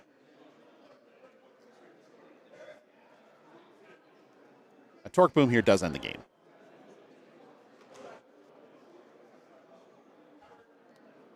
Sure. Second blue. Yep, second blue. I don't think he has it, or else I think this would have gone a lot quicker. Well, he has that torque. Yeah. Develop the board, swing a big body. I mean, that's Draw a also card. pretty good. 3, 4. Debating on resources.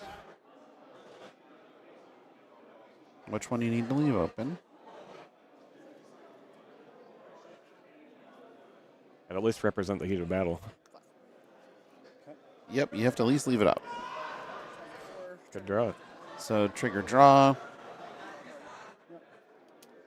And then I go to 10. And these war minions aren't doing much. You might as well just get busy. We will. Still good blockers. Yeah, I guess they are still good blockers. Deal a damage. Okay. We'll outcome it. Oh, interesting. Interesting. Let's make a big baby torque. So that's a favorable outcome. We'll hit for 4. Come in for 4, put you to 6. Showing the flexibility of these red cards with torque here.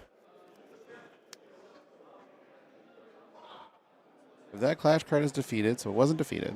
Yeah. Instead, it was just, you know, Now this card reads, give torque +2/+2. yeah. Well, it's a basic action that just grows it a little bit, makes it a little bit more flexible. Basically, he's putting him to the question. Again, he's putting in that low life total of, okay, now you have to have it. And down to 6. If you don't have a white resource here that you can play with Faithful Protector, that you can protect, you're low. And Nick has to find a way to not only clear the board, but also have enough blockers to not just get blown up by torque here. Let's go. Let's remove that potential confusion right now. Again, there's a victory peak. He can elect to go that route, but I don't think it's enough. And he'd have to resource a white, and it looks like his white are all cards that he wants. I didn't see a Kagan in his Still thinking on resource. hand. What's good about torque the uncontrollable from David's side here is that it's a 4/5, so it doesn't just instantly die to the Buffalo. It doesn't on the Buffalo attacking it for sure. It does on the Buffalo's exhaustibility, Right. though. Silly Buffalo.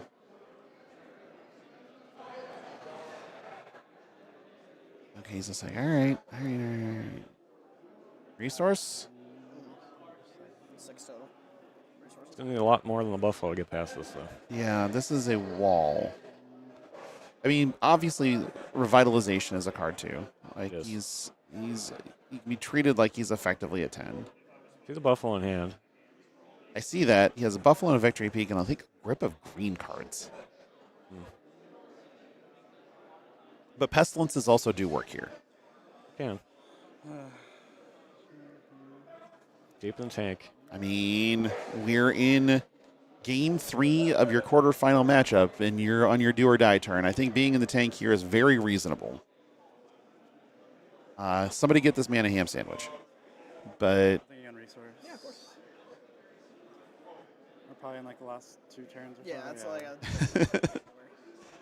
having a little bit of a banter back and forth with David. This is the right time to tank. Yeah. Yep, just we were talking about David. This is the right time to tank. Correctly on the mic. This is the reason we have these untimed matches. You want to make sure every decision you make is correct. Yeah, nothing is rushing Nick right now, for sure.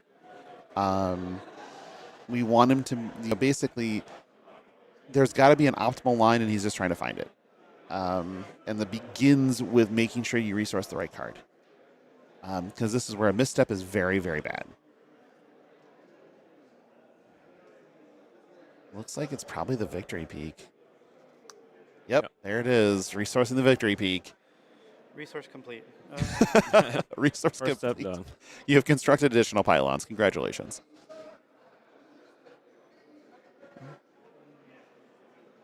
Now we're just going to take a look. We're going to deep breaths. We're going to play a bison. There we go. We're home on the range. Buffalo arrives. I will swing at your torque. I'm pretty sure a war minion is about to die. Yep. Okay. Yeah, sure, war minion. Little speed bump. Play. Yep. Make a speed bump. Make a speed bump. I'll pass. Still holding up the 1, the Clash buff. Still holding up the Clash buff or a sphere of protection. Or a sphere of protection, indeed.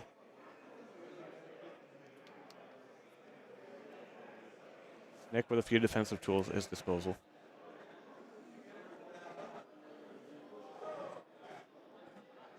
What do you do here if you are David? Second green. So right now your torque, energy overflowing, Right. is effectively stopped by Faithful Protector. Well, we gotta get that out of the way. I will draw a card. Yeah, we're gonna kill the speed bump, draw a card.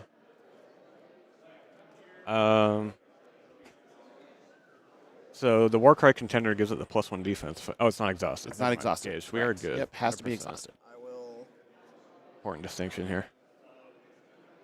attack your contender. Attack trigger. The attack trigger is still gonna draw David a card. Draw card. I'll draw a card. So now this is a Buffalo activation or a sphere. For 4. Red zone.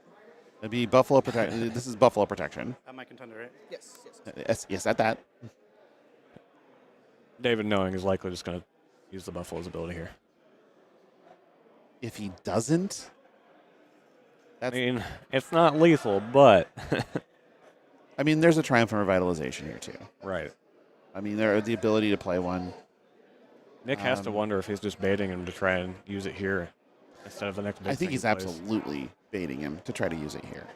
This is the type of attack where it's just like, okay, you get the Buffalo out of the way as far as the ability goes.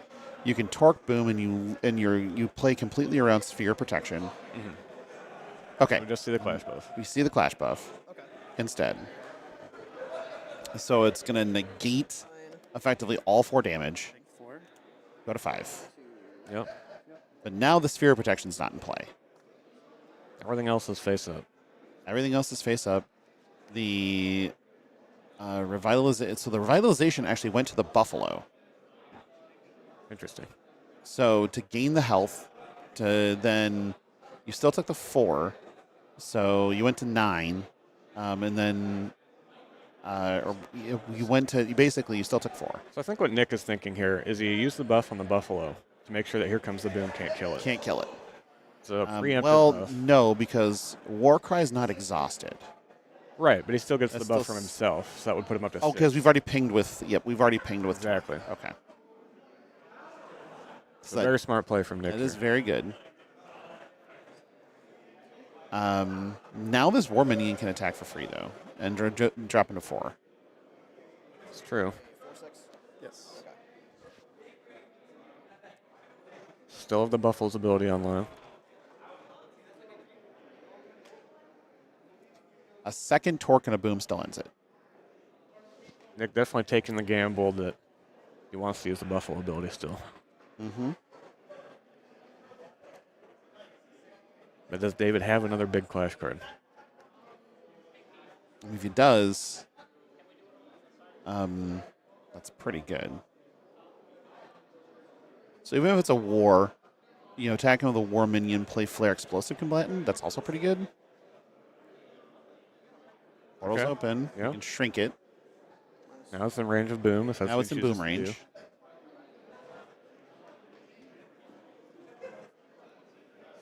Pestilence having a good time as always. And another one. And now we just have lethal attacks. Yeah. Now it's just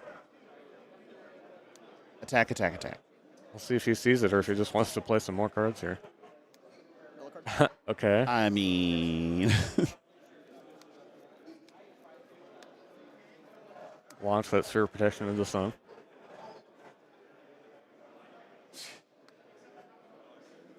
it's like here's a board so wide. Have you figured out? What if I kill that, take a bunch of dudes at the end of the turn just because? She's going to attack the Buffalo. I mean, yeah, there's no reason to not go upstairs at this point. This does kill the Buffalo if he doesn't use the ability, though. Sure. But your opponent's at 5. Demanding the activation of the Buffalo here. More Yeah. after this, yeah. Let's begin. Yep, Yep, he he gets just concedes, bumps he it up, sees it. sees the line, the says, game. okay, that's fine.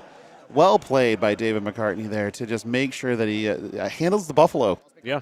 Firmly in has- control most of the He game. skinned the Buffalo, as it were, Yeah. and takes it 2-1 in a very tight match over Nick Murphy. So well played by both. No, I had the Very back and forth, very swingy. Yeah. Definitely not a non-game. Correct. Definitely not a non-game. So we still have, I think, at least one match going in our quarterfinal round. So we need to make sure that that one resolved before we move on. So what we're going to do here is we're just going to take a break. We're going to see where the status is on that matchup. And then we'll be back with you shortly and give you an update on where we are and get our next feature match underway. So please stick around.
Welcome back to Clashground Columbus. Again, Logan, Dagan. Good job. Yes. And we are back with, we have our update on our bracket. So we have our winners for the quarterfinals. We saw David McCartney on stream defeating Nick Murphy in a very tight matchup. We also had Ian Schaefer taking that game against Eric, that match against Eric Young, Machina over Warcry. That was a very long, drawn-out one. On the other side of the bracket, Jacob, again, we saw that one, how that matchup plays up in the first feature match of the weekend. Not too surprised to see Jacob take it over Mike on Warcry as well. In the Wolfpack bracket at the bottom there with Michael Hamilton and Matt Coles, Michael Hamilton went ahead and took that in the mirror. So now we'll have Jacob versus Michael as our stream game for this round. That is a rematch from the Clashground Las Vegas. Yeah. So a few weeks ago where Michael was able to defeat Jacob in a very tight game. And on the other side, we'll have Ian versus David. That's more of a traditional matchup for both of those decks, so that'll be very interesting to see how that shakes out. But on stream for you here in a few minutes, we're still waiting for the players to get ready, so we're going to go ahead and take another break, but coming back in just a couple minutes, we're going to have Jacob Snodgrass versus Michael Hamilton in the semifinals of Clashground Columbus. So stick around, we'll be right back.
Welcome back to Clashground Las Vegas. Logan, Dagan, you've been through this before.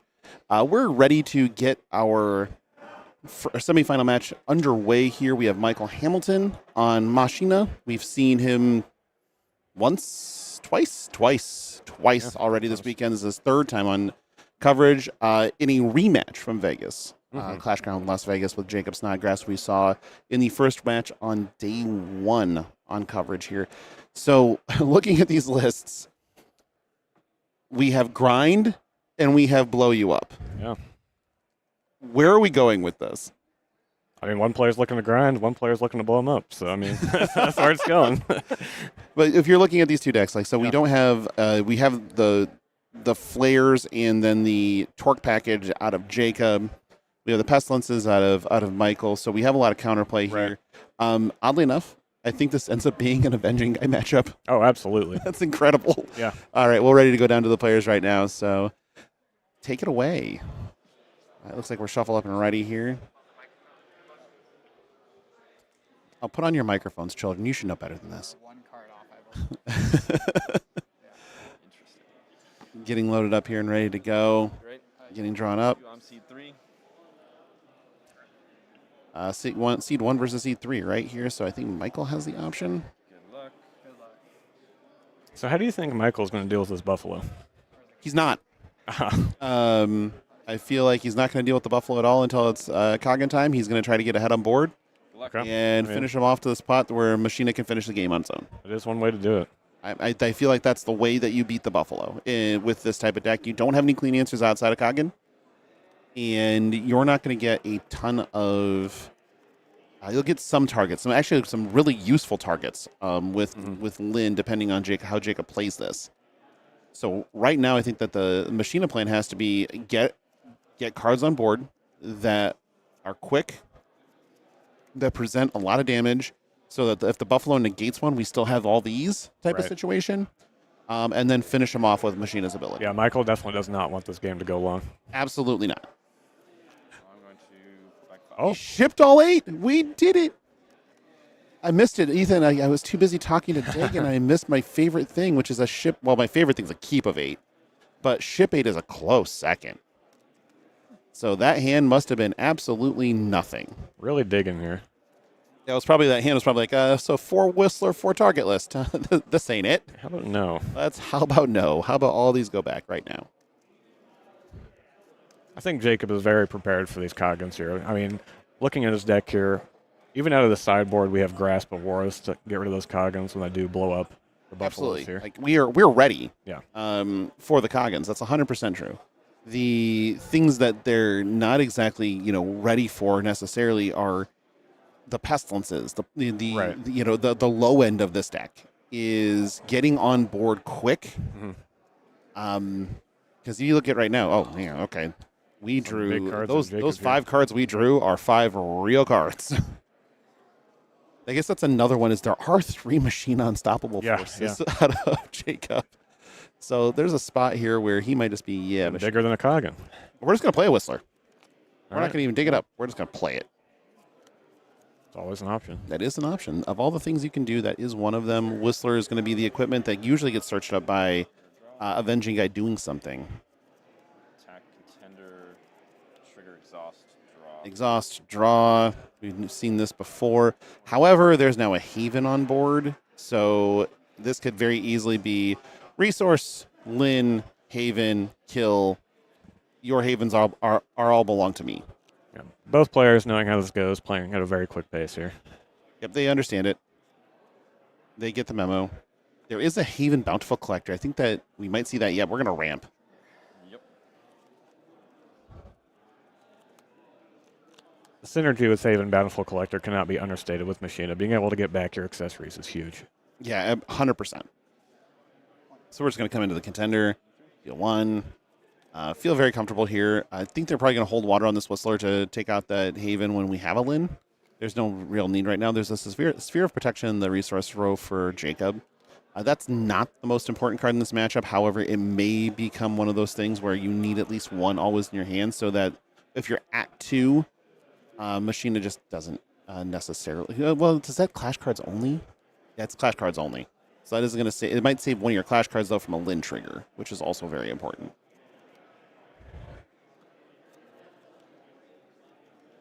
Okay, we're having a nice little think here on resource. Jacob has tons of options. They're both 2-color decks. Well, I mean, Michael has a red contender, but the rest of the deck is blue-green. A little baby torque in the resource zone there. I think that's fine. Right now, making sure you get red online is probably very important in the matchup. Yeah. And it's also kind of worthwhile now if you have a baby Warcry, you have the ability to take out the Haven with no value in the accessory for Oblivion, right. Accessories in Oblivion. Attack into the Haven. Instead, we're just going to Clash buff and do it instead. All right. So we're not getting max value out of this Clash buff. We're Right. only gaining 2. But we are getting rid of that Haven before it can recur an accessory. Yeah, missing on 1 point of life to make sure you can clear that Haven without getting an accessory back seems very valuable. I think that is completely okay.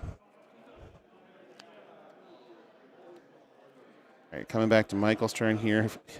We're going to be on 4 resources, so already able to start the Pestilence train if that's our what we want to do, or get an Avenging Guy going. Yeah. Either way, all Whistler is good not things to do. exclusive, so you can definitely have more than one in play. You 100% can, and probably will shortly. All right, he chose the Pestilence route here. With the I think the Pestilence route is great. You know what that means. 3 draw card. Pestilence is in play. Yeah, there's a Pestilence Devious Servant in play, so you know the graphic that's about to come on your screen. He's running a little behind. There it is. All right, we found him. So Pestilence Devious Servant is in play. Comes in for 4. Haven soaking up some damage here. Haven soaking up a little bit of damage, and then just passing it back.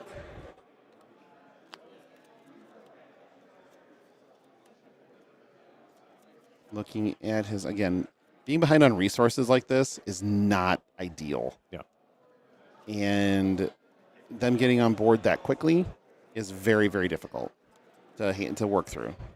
So right now, if I'm Jacob, I have to be like, okay, hold water until Buffalo. It might be a good time for a victory peak if you have one in hand. He has 2 in the list, so 2 in the main deck, I should say. Mm-hmm. Nope, we're just going to Grand Grand Park Park. and search. We're going to go get Flare, Yeah. is my guess. Not choosing Buffalo. Jacob generally going for the Flare. Yep, generally going for the Flare, which smart. Especially when you know there's only one of those in the deck. Right. You know there's only one, and you can use it as a ping.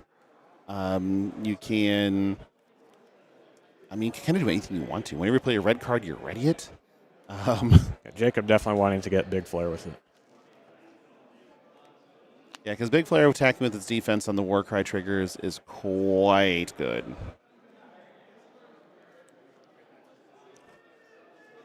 Now Michael has to make sure that he has to know that that flare is out there. That flare is a 0-5. And notably did not attack and exhaust with the Warcry, so that flare is going to come in for the full 5. Won't be able to play it yet, but Next turn, red resource equals a flare. Michael has 1 turn to come in for a bunch of damage in the meantime. And can come in for a bunch of damage. Yeah. I think Michael, again, it's in Michael's best interest to make short work of this. Rainforest gets rid of the Grant, protects from the flare getting bigger. Very efficient removal. Very efficient. And again, Jacob's deck is also in that spot where the Rainforest isn't a bad thing. Right. But from Michael's end of this, he's going to play enough stuff that is smaller that the Rainforest can potentially start to fuel his Lins. Yeah. And that has a big impact as well. We already have so many good targets in the discard pile between the Haven that draws a card and the Haven that ramps. There's our guy. He's going to go ahead and search out a Whistler, get it into play. So we're going to knock Jacob down to 13 on effectively our turn 4. You know, if you're Michael, Pretty big. that's half his life total over the course of 4 turns. That's huge. Yeah. I mean, Jacob's going for a marathon here. Michael just wants to sprint. Yep, that's 100% true here. Michael just wants to get this over with, avoid the Buffalo, avoid some of these more control elements out of Jacob. Jacob has to kind of almost wonder, should I have grabbed the Buffalo instead? Just to try to mitigate some of this damage, because it would be a block on the Avenging guy. It would be a shrink on the Devious Servant. He might also have one in hand. Start launching the Whistler. Might as well. Draw a card. We've done a ton of damage in a very, very, very quick succession. So now we'll start to see what Jacob's plan here is with that flare. Okay, so he did have Faithful Protector in hand. So I don't think the plan this turn is Flare. I think the plan this turn has got to be Faithful Protector. Just want to slow the game down. Yeah, make it so that make him have an answer. Although, a resource in a Kagen is a clean answer on Michael's side too. Yeah. And by clean, I mean this game ends in short order. Yeah, I'm sure Jacob is well aware of this, thinking about his options. Yeah, that would be, I think, the fastest game we've seen this weekend. Yeah. It ended like that. If it was this resource Kagen end game, I'm pretty sure that would be the fastest that we've seen a game end. And he's already got the 4 green resources, so he just needs one more resource, if any. Jacob is going to be acutely aware of that. So here would be play a Buffalo, attack with the Buffalo into Avenging guy, and It's a sphere of protection. Correct. Yeah. Finish picking his Rainforest discard here. mm-hmm. What's the most efficient thing Jacob can do here? I mean, Here Comes the Boom is the most efficient thing he can do here. Right, but then your board is still clear on the crackback. Correct. But you're at 11, so at least you're probably safe. There's the red. I think he has to boom here. Got a lot of options. Yeah, not ideal, and you need both of those cards off the board. Definitely want to drag the game out for a couple more turns. A couple more turns doesn't end the game for Jacob. He needs to drag this out for about 17. So he's able to actually pivot. Okay. Victory Peak. So Victory Peak and Revitalization, Triumphant Revitalization, both those cards would stall the game out. Right. So we get the Rainforest out of play. Also doesn't give a target for the Kagen as well. Correct. So I'd be able to prevent 3, gain 3, prevent 1. I mean, that's a lot, right? Jacob already at his threshold for a second contender ability. Yep. The math here on Victory Peak would let you prevent the Avenging Guy's attack completely. You would then have a revitalization for the pestilence to probably negate that, so you're at 11. So just one big swing after that doesn't actually end the game on you, so you have an out. But those cards have to be the cards you have. Michael probably thinking how much more he wants to commit into a board that could get blown up with boom. Well, yeah, it's a very large consideration right now. And this is where we talked about in this particular matchup, Machina just wants to get them to the point that they don't have to care about the Buffalo. Right. And he can just throw accessories and end the game that way. And we're close. So play an accessory. Yep. Get a Portal scrap. open. Open the portal. Do you want to respond to this? Nope. And then we can go ahead and play Whistler. We're just loading it up. We can put Avenging Guy, Whistler on Avenging Guy. Giving Machina plenty of ammunition. Yeah, I think that's the goal. Yep. And now this hand is low. He gets to draw, which is exactly what Michael wants here. So we're peaking 3, taking 1. Revitalization to make it so we don't take the 1, gain 3, go to 14. Soaks up so much damage. But with the Whistler on Avenging Guy, that's still going to knock him to 10. So damage resolves, I'll take 0 because I have a defense, and 3 is being negated. So it's going to knock him back down to 11. So we can go back down to 11, and then some non-clash to take another 1. Triumphant Revitalization is just the card whenever we see it. He keeps doing great work. Launch some scrap. Take 1, draw a card. You still have a Whistler to hook up if you want to. If you can find another decent Clash card to play. Oh, nice. Okay. That's pretty good. So Mayhem let's get Maker around doing work. the non-clash damage change as well. Yes. And then this is a full 4. So the reality of this turn is that Michael was able to deal 2 damage. With everything that happened, 2 damage.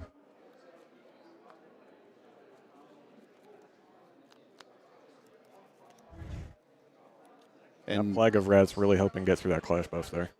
Yes, that extra point probably matters quite a bit. And again, we committed another card to the board though, so Boom is go to 8 here. Boom is in play as something that can still wipe your board.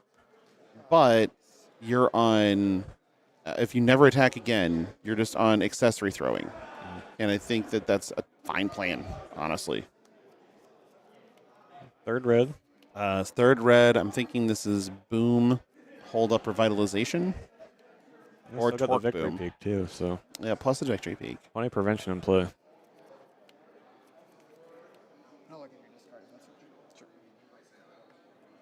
Excuse me, I need to know what my Lin can get. Right. Hey, thanks. This is our Oblivion now. Listen, sharing is caring. And so if you're sharing Oblivion, you're caring. Yeah. Pestilence does like sharing plagues. I mean, look how happy he is. Those rats aren't happy. They look pretty angry. They look kind of mad about it. But Pestilence is that he's even wearing a tie in this one. Like, he is being very formal in introducing this plague of rats. Probably because it's the funeral he's going to here. I mean, that's probably has something to do with it. You always got to dress right for the occasion. Jacob is still analyzing his options here. Nothing probably feels fantastic. The flare is not the biggest answer. He can ping with the flare. He can war cry. That's not going to do much in this case. So we're going to torque. Okay. We're going to ping ourselves. Go to 7. We're going to boom. Drop a nuke. Yep, we know how that works.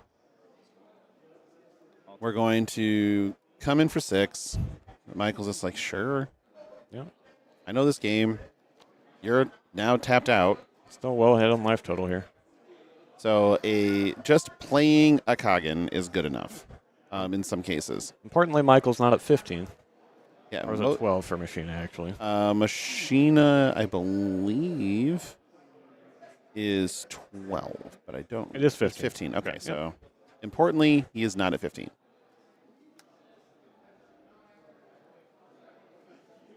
So this might be just an area where he's like, yeah, Coggin, your dude. Attack with Coggin. You prevent 3. You take 2. You go to 5. I check this at your guy. It could also just be throw the Whistler at your head. Get you to 2 or get you to 5. Draw a card.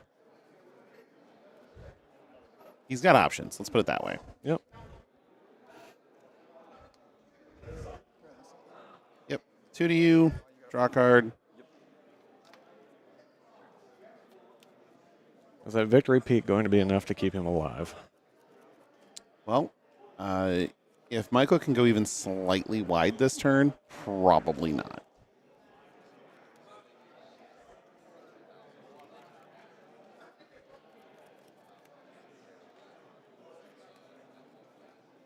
He's just so happy to be on top of the world right there.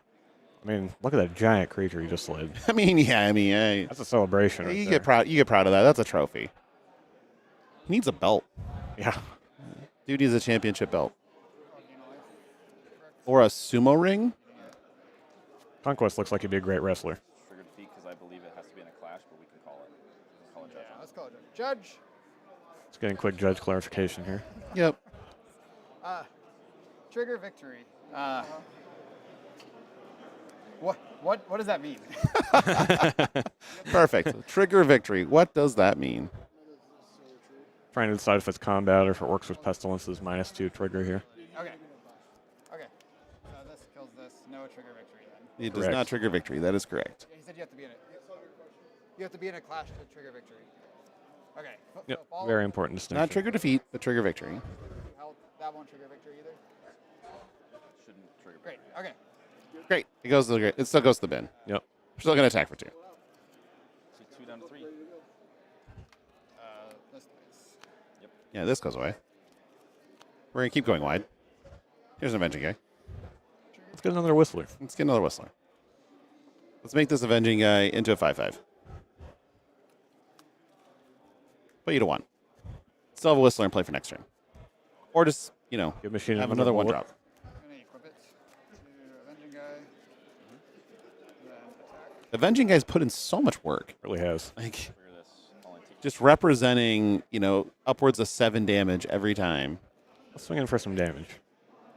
Yeah, let's swing in for 5. You prevent 3, take 2, go to 1. Not dead. Most importantly, most notably, not dead.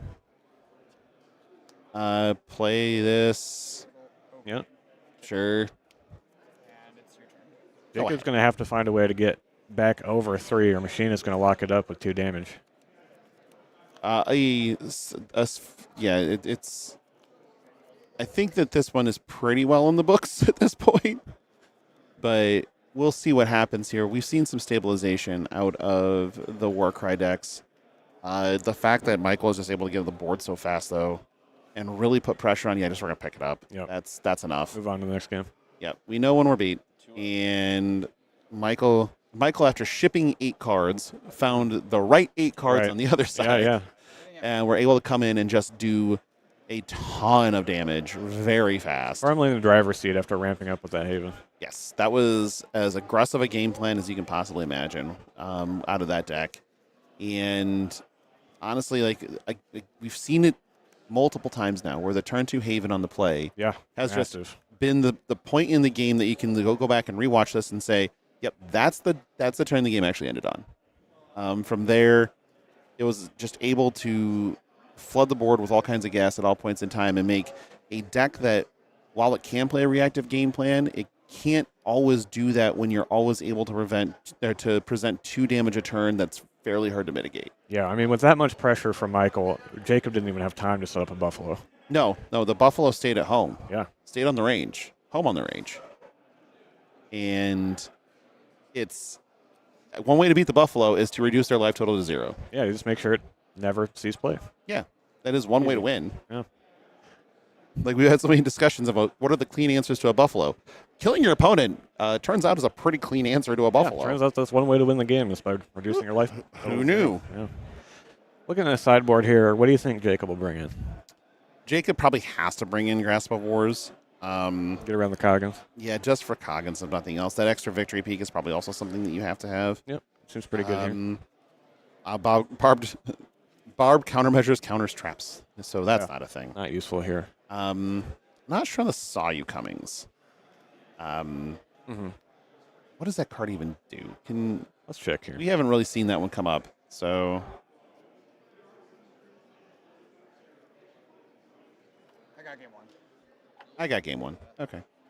When do I go first? All right, Heard Chef. they're setting it up here. Yeah, that was the main thing that I'm like, well, So Saw You Coming is 2 white, counterplay, negate the trigger entry effects of card. Yeah, okay, you play those. Interesting. Yeah. That is, doing that good. for Coggins and preventing that is probably something that you want, especially if you're trying to protect your buffaloes. I mean, even with Jacob on the play, right? If he gets the second resource, and then Michael does, so if he goes to play the Haven to try and ramp, that can also stop that as well.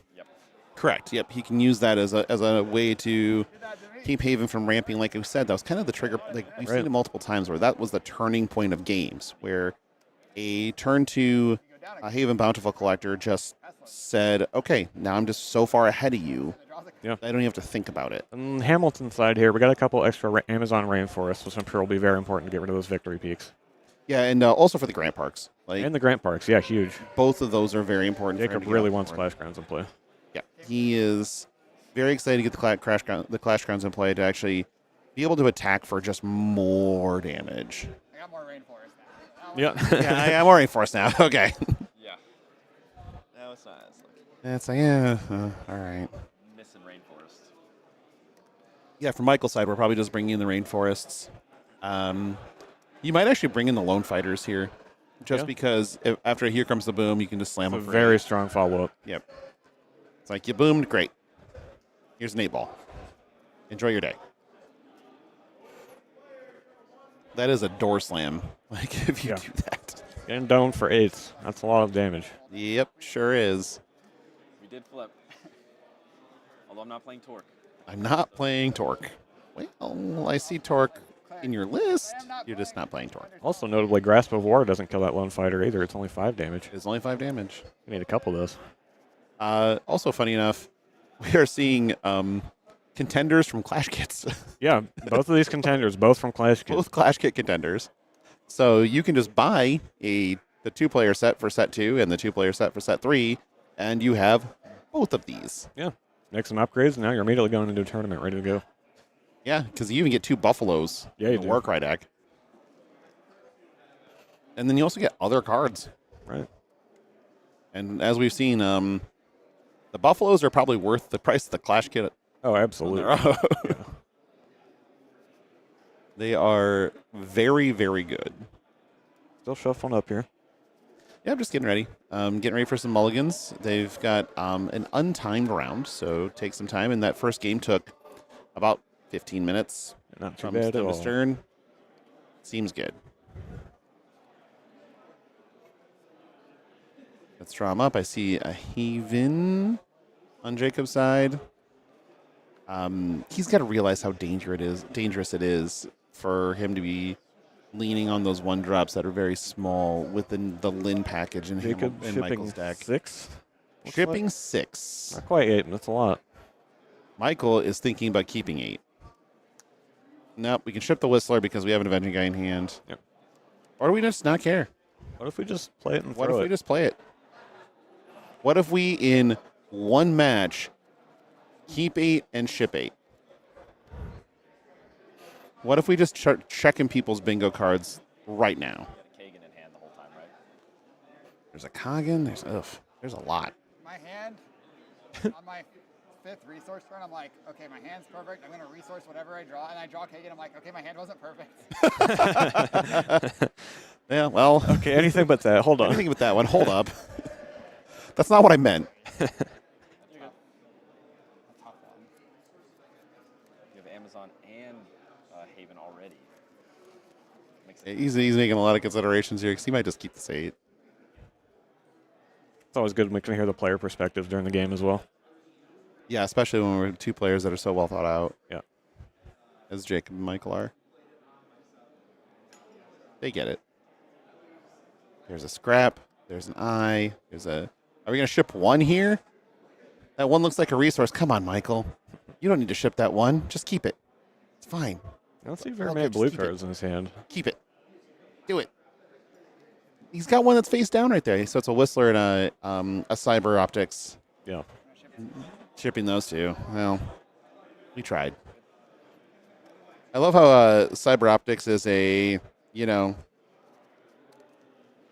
nothing. It's an accessory, though, and you know what It's an that means. accessory, You well. launch it. It could be a Lucky Charm, though.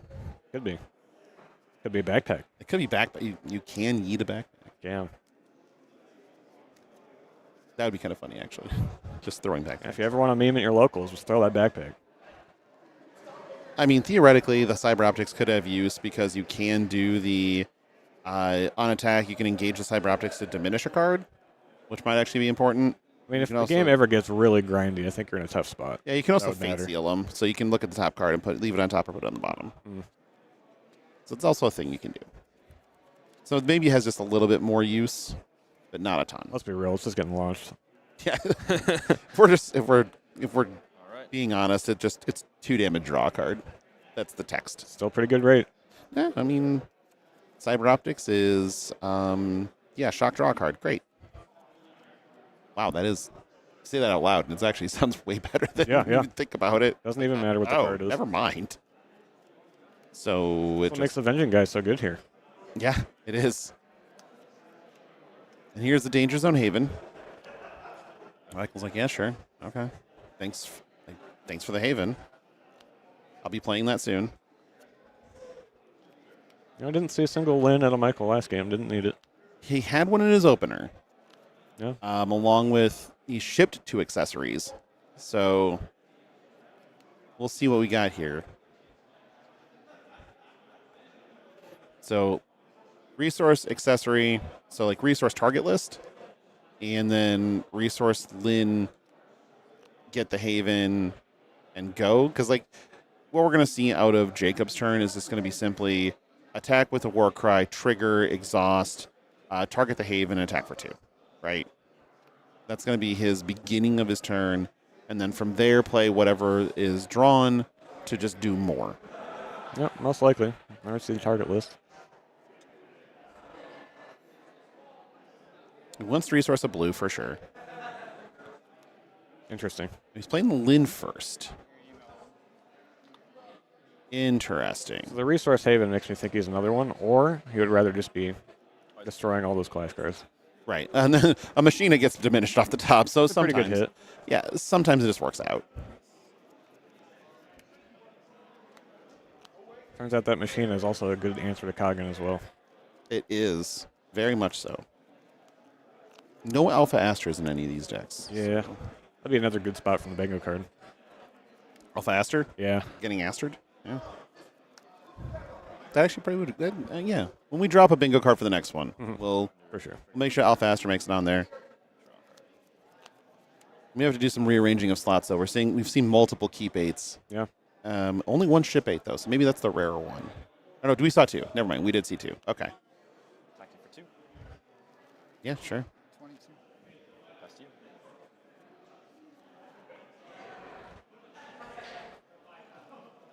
Is he looking to Sphere of Protection his Haven?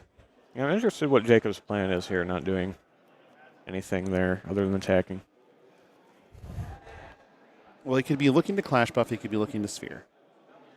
There's a Rainforest down the resource row. Put another counter there. I don't think there's anything in the game that it matters for, but I'm going to do it. There's a lot of bounty. So choosing the more aggressive route over the ramp here.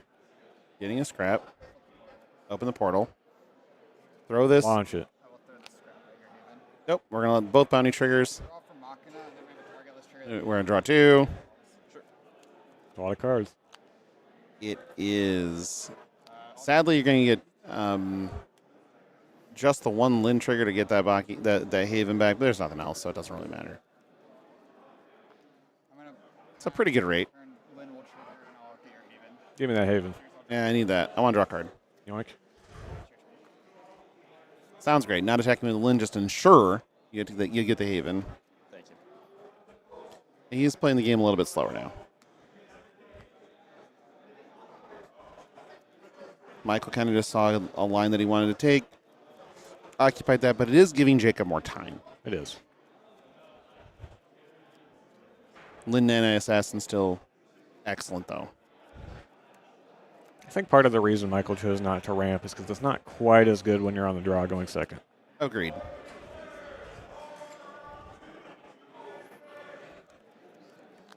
So here, Jacob's going to take a minute. He's got a victory peak if he wants it. Michael is representing a rainforest by playing a rainforest. Also known notorious bluffer, Michael Hamilton. So there's decisions to make here. You could also, if you have a Grand Park, you play one of those. You could also just play. Playing the baby Warcry here isn't the worst. You get to draw a card off because you get to draw a card off exhausting it. It's probably just going to get eaten by a Haven and then eaten by an accessory. You block by a Haven, eaten by an accessory. However, that's still not the worst thing in the world. It looks like he's really debating between Grant Park and Victory Peak. He has 2 revitalizations in hand. Yeah. So his life total, he's staring at his life total right now going, I'm at 30. Yep. Okay. It's very interesting that both the Grant Park and the Victory Peak are only a single white pip, so you can lean more into the red. Yeah, and he's definitely leaning into the red quite a bit here. And, yep, we're going to Grant Park. He went and got Flare last time. We'll see if it does it again. Yep, we're still going to go on that same game plan. So we're going to Grant Park, go get Flare. And Flare is going to be a 0-5 with Grant Park in play. But with Warcry's ability, we'll be able to attack with its defense instead. Right, that's huge. And if you can do some cleanup with her ability to, whenever you play a red card in subsequent turns, it's going to do a lot. Even better. So here's the game plan here. When it has 5 defense, with Flare, if you swing in for 5 damage, you get that last ability, which is huge. You get that big Flare straight from your deck. You go get big Flare. So that's what Jacob's trying to go for here. Yeah, Michael needs to be like, okay, if I have a reinforce, we got to get rid of Grant Park. Yeah, the Flare doesn't specify whether it's by combat or by non-clash. You just have to hit them. Yeah, we knew the rainforest was there. Right. I mean, that was pretty obvious. There was no way he was going to resource. We do see he did bring in the Magnate Lone Fighters, though. Yep. Because what's better than a 4-4? An 8-8.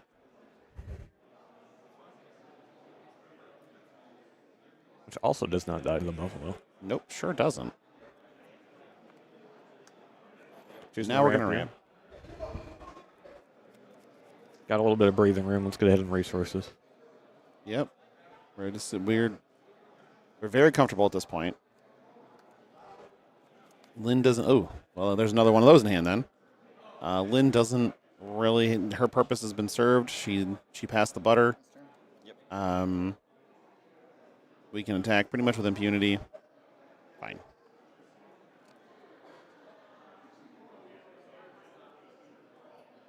Trying to figure out what the other edge of this is. This is definitely already turning out to be a very different game from the last one with how much time Jacob has to set up here. Yeah, Jacob's had a lot more options. Michael had to, obviously navigating that flare is very difficult.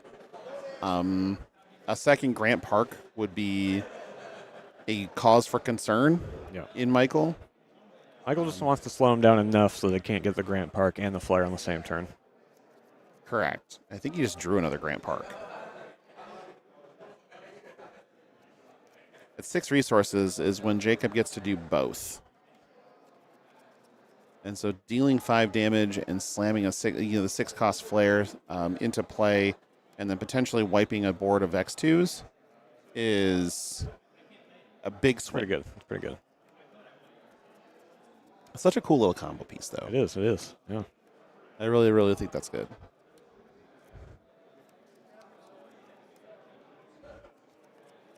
Michael is not playing any red cards, so there is no Crimson Scales in the list. No. There's no good way to ping something for 1 that's readied. Neither decks have a bunch of great targets for that either, so it's okay. Well, the thought process if you're Jacob here is you can just play the flare and not attack with it and not do anything with it. Sure. Discarding the grass boar.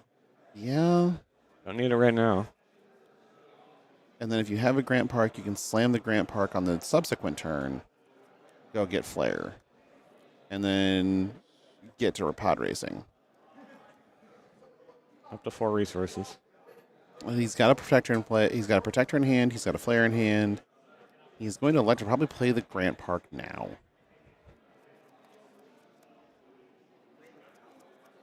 Let's see what he thinks. Nope, we're not.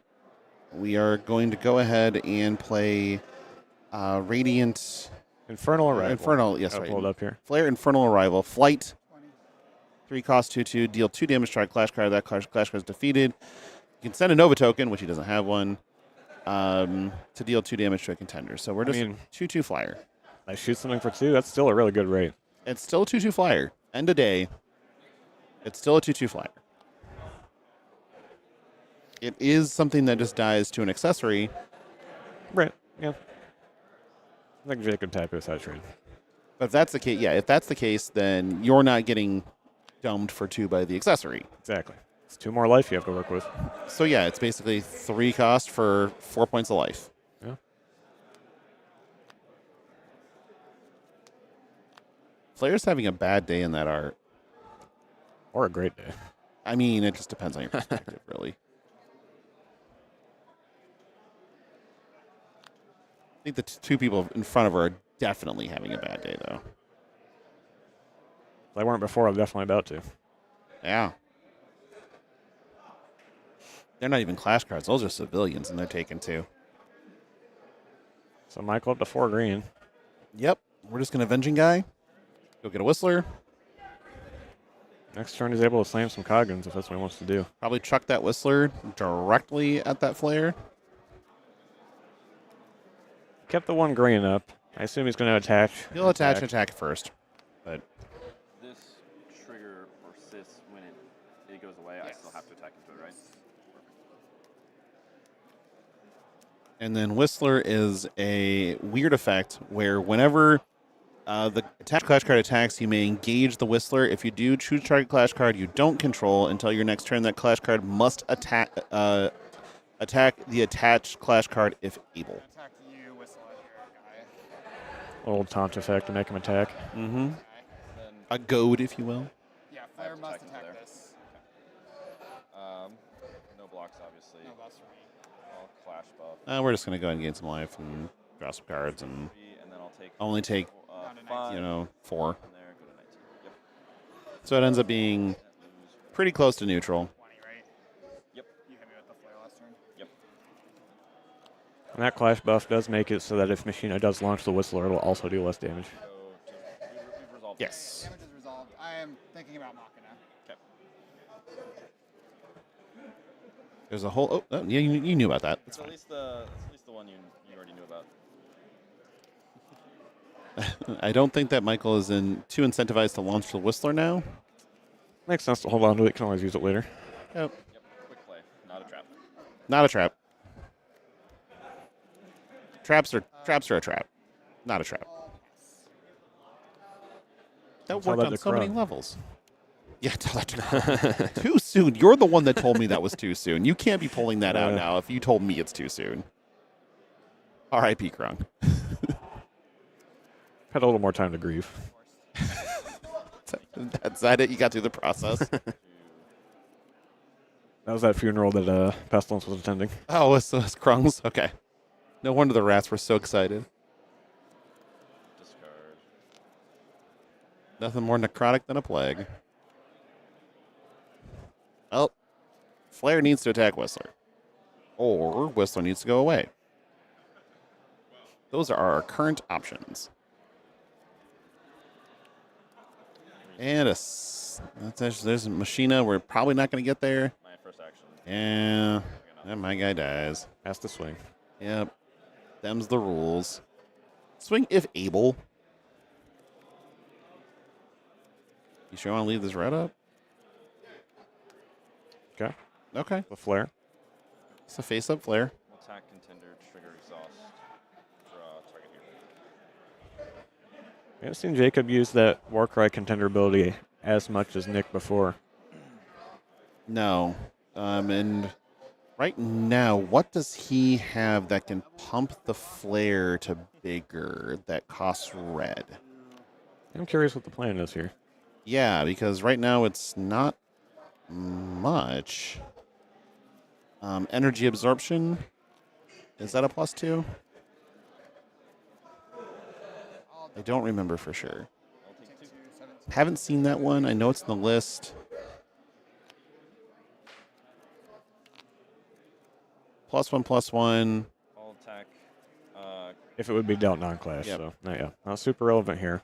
So it's attacking for 3. We're not getting the trigger. Playing the torque. We're already playing the torch on tap it. So we're just Setting we the got a flare. free play. So we're just taking 6 free damage. Go get our big flare on the trigger.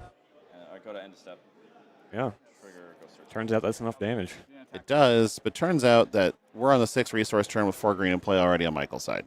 Yeah. And I'll pass you. And you know, We'll see who's got the sometimes- clean answer. Sometimes you just get coggined. 6/6, right? Correct. Is that a 6/6? Okay, cool. Just checking. Draw. Just making sure that's a 6/6. Reinforce, draw another card. Yep. Reinforce. I'll draw another. Yeah. That's another one that's commonly missed. Yeah, that one's more allowable to miss. You just can't miss when your clash cards wouldn't die. That's kind of important. Yeah, that one's important safety tip. Grant Park. Important safety tip, don't die. Don't die. I've been trying to tell you that for like 2 years, and you still Listen. don't listen to me. Sometimes I just forget, you know? I mean, you forget to breathe sometimes. That's what I'm saying. Well, okay. So we got a flare up there. With flight, we got a flare that's grounded. We have a think here from Michael on the discard, I still believe, or I don't think he discarded unless he discarded the Man Maker. I didn't see for sure. Still thinking. In the tank. This is a much different game than Oh, yeah. last game. The swings are real. You have 6. Just looking at life totals, checking on the abilities here. Michael is at 14 and does have Machine's second ability. Jacobs at 16 does not have Warcry's second ability. Yeah. Very important.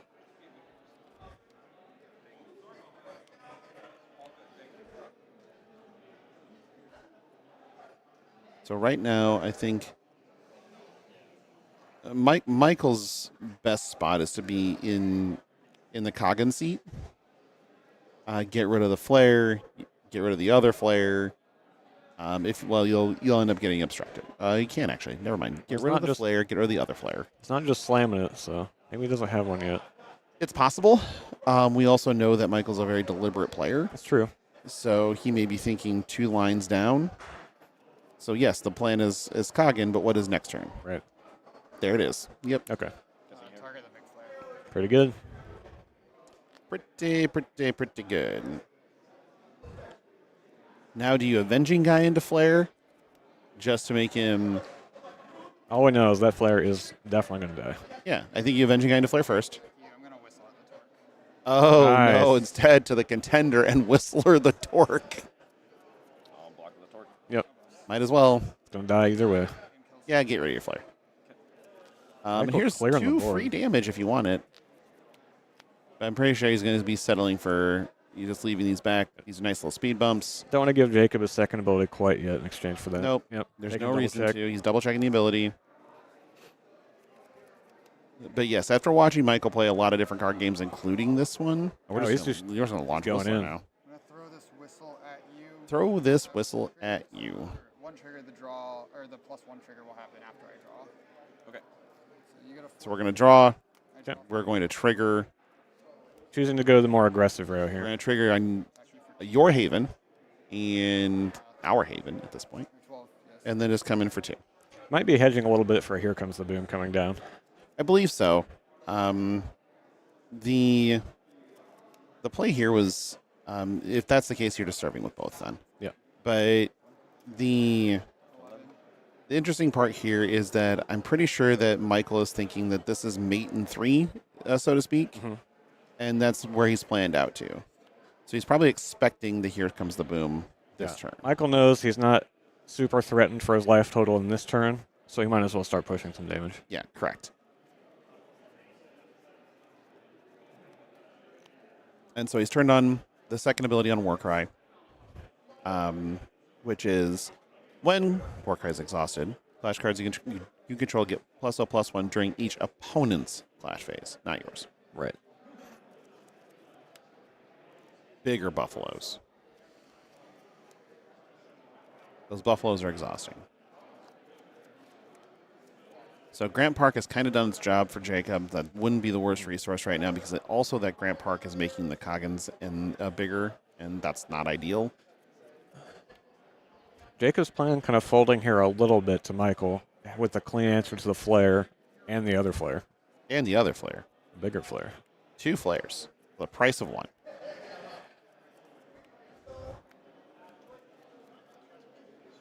Again, we're in some pivotal turns again. So making these decisions is going to take some time.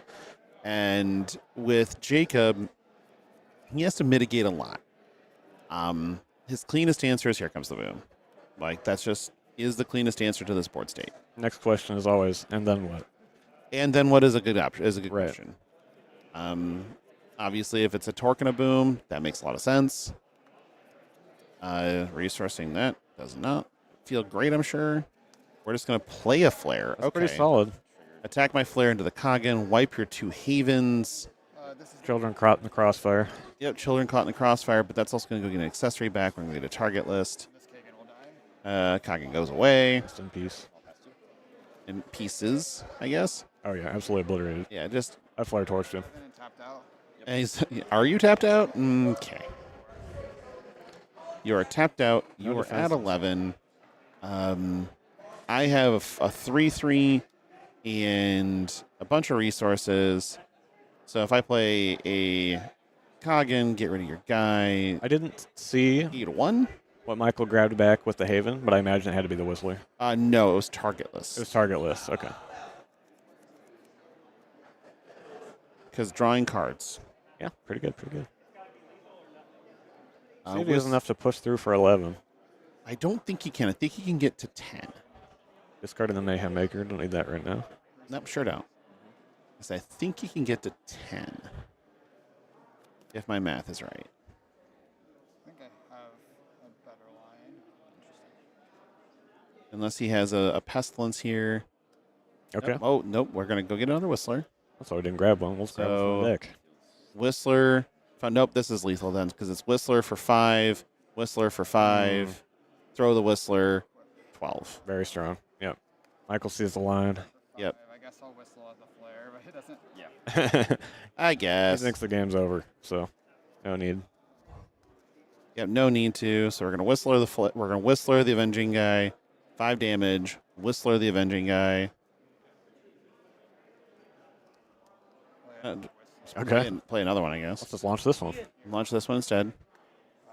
You go to 4. I'm going to trigger Machina, pump this Avenging guy. I'll draw also. Trigger Machina, pump the Avenging guy, so he's now a 4. Make him a 6. Come on in. All right. Game Extends over. the hand. Extends the hand. Hit the fist bump, and there we are. Michael Hamilton with a clean 2-0 win over Jacob Snodgrass. This is becoming. Jacob is going to be. This is his mortal enemy at this point. Yeah. For sure. Unfortunately, falling short just both times. Yeah, in this case, it felt like that Jacob can never get to the board. Like he could just never, and he never establish enough. Michael really had control. An answer for every problem that came up. The flare, clean answer. Bigger flare, clean answer. He sure did. He kept the board nice and clean. Never was threatened by a protector. Never just none of those things. Mm-hmm. And even made sure that he had clean answers for Grant Park. Yeah. Grant Park Flare. Still a really good play by on the previous turn by Jacob to play the Flare, attack with the Flare, extend with the Warcry, attack with the Flare, play a Torque, ready the Flare, attack again, go get the big Flare. And it just wound up being, okay, I have a Coggin. Yep. So that much, so easy money. Coggin is good. So we are going to have. We also learned that Ian Schaefer took the other semifinal match over David McCartney. So we're going to have a mirror match final. We're going to see these two decks just chucking accessories at each other for dominance. In Clashground Columbus. So Vengeance Guy's going to do a lot of things. Vengeance Guy's just going to do things. That's what he's going to do. Yeah. So no Buffaloes. No Buffaloes. No Buffaloes. Lots of Lins. No Buffaloes. So give us a few minutes to get that set up. Stick around. We'll be back shortly.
Welcome back to Clashground Columbus. I'm Logan. This is Dagan. He's learned to not speak his name. We are back here with our finals. So let's take a quick look at the bracket and see how we got here. With Michael Hamilton's side, it was the Ryan Acosta match we watched on stream. R.I.P. Krung. Oof. We did not get to see, but he had to win another mirror match with Matt Coles to get to the semifinals against Jacob, which we just watched on stream as well, against Warcry, where he executed kind of a flawless game plan just to get through that matchup to get here. We did see David McCartney on stream earlier, but he was in the round of 16, defeated Vince Biamonte. Then ran into Nick Murphy on Warcry and was able to win that matchup, which we did have on stream earlier. Before falling to Ian Schaefer, Ian was beat Death. We had a Death in the top 16. Yeah. But we also had a Death in the top 16. And Ian was able to navigate that matchup. And then also a similar Warcry matchup, same list as Jacob. Those two were teammates and were on the same list. Ian was able to win his matchup against there and then was able to beat David as well to make it to the final. So here we have a true finals mirror match. 100% mirror. 60 card mirror. They developed this deck just together. Yep, it was a team project for sure. Here they are in the finals. So the 2 seed, Michael Hamilton, against the 4 seed, Ian Schaefer, coming to you shortly. I believe that they're getting ready to start now, give or take. In the meantime, let's bust a pack. I got embarrassed. Right. I was embarrassed in the last pack opening because I thought I had won by opening a legendary, and I did not win. So I crack one more. Okay, I'm not winning this one though. Oh no, this isn't great. I think I'm just gonna lose. Got a augmented reality foil. Augmented reality foil is good. I've got the Moxie Enraged foil. That's my spoiler card, actually. Fun fact. Was. Yeah, you can. I mean, here you go. And then Defiled Place. Yeah. My spoilers were both contenders. So. Yeah, it's a lot cooler. One of them was Chao Ling. Yeah. And the other one was Lord Krung. So let's get another pack. Oh. One more pack. We're right. gonna do one more pack. Let's speed run this one. We'll speed run this one. I'm sick of losing. Okay. What do I got here? Come on. All right. First up, we got the Machina Master of Metal. We got a foil one. Sweet foil. I have a remote cave. It's very remote. Yeah, and a cave. And then got a deck list here. Flare. The Infernal Arrival. We actually got to see that one on stream last round. So we did okay here. The pack opens yesterday were much better. Yeah. Here we are, though. We have, now we have Ian's list, and it looks identical to Michael's list. We knew that ahead Same of time. cards. Yeah. So we're going to go ahead and head down to our grand finals at Clashground Columbus. They're shuffled up, ready to go.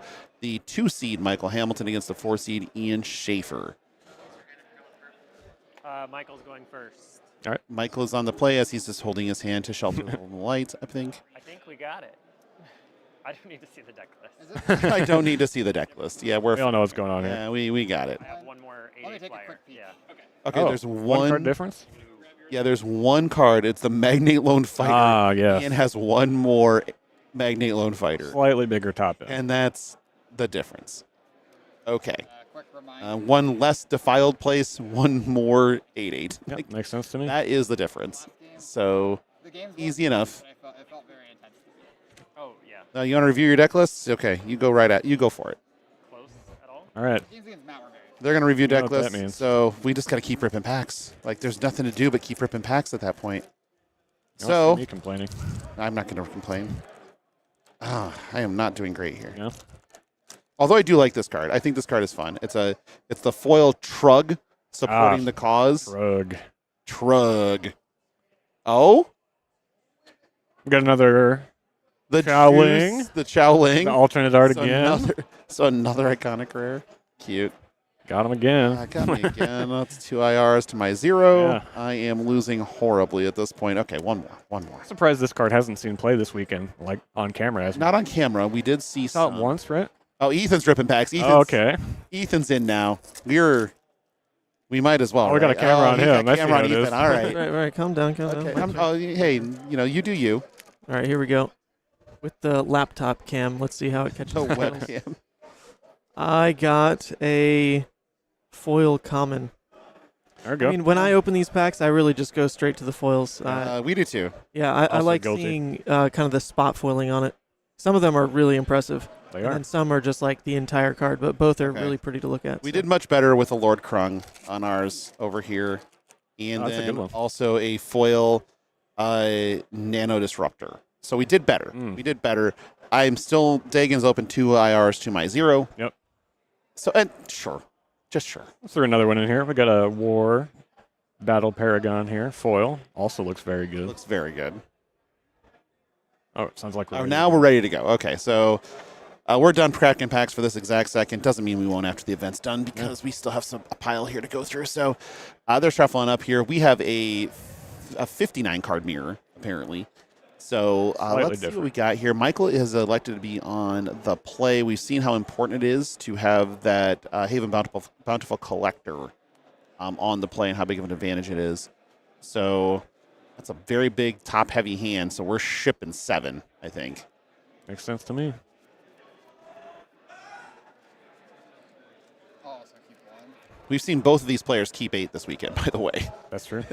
Both these players have just said, yeah, YOLO, this is fine. It's almost like there's a lot of good cards in the deck. Yeah, shocking. When you look Crazy. at this deck list, it's like, in a vacuum, that card doesn't do anything. In Machina, that card is 2 damage draw card. You can almost say it's doing something. You can almost say it's doing something. Oh, Avenging Guy, you are the hero that everybody deserves. Least nervous. Until we get Paul the Waiter, at which point we'll have competition for the meme lords. Yeah. The perfect thing. 7. They're both Almost there. shipping 7. Visualize beating Buffalo. Visualizing beating Buffalo. How does that work? Are you just the New York Giants in the Super Bowl in 1991? Like, okay, that was a bit of a deep cut. I can't even contribute to that conversation. You can't. You weren't even born. Correct. You were not even close to born. You walked yourself into that one. I sure did.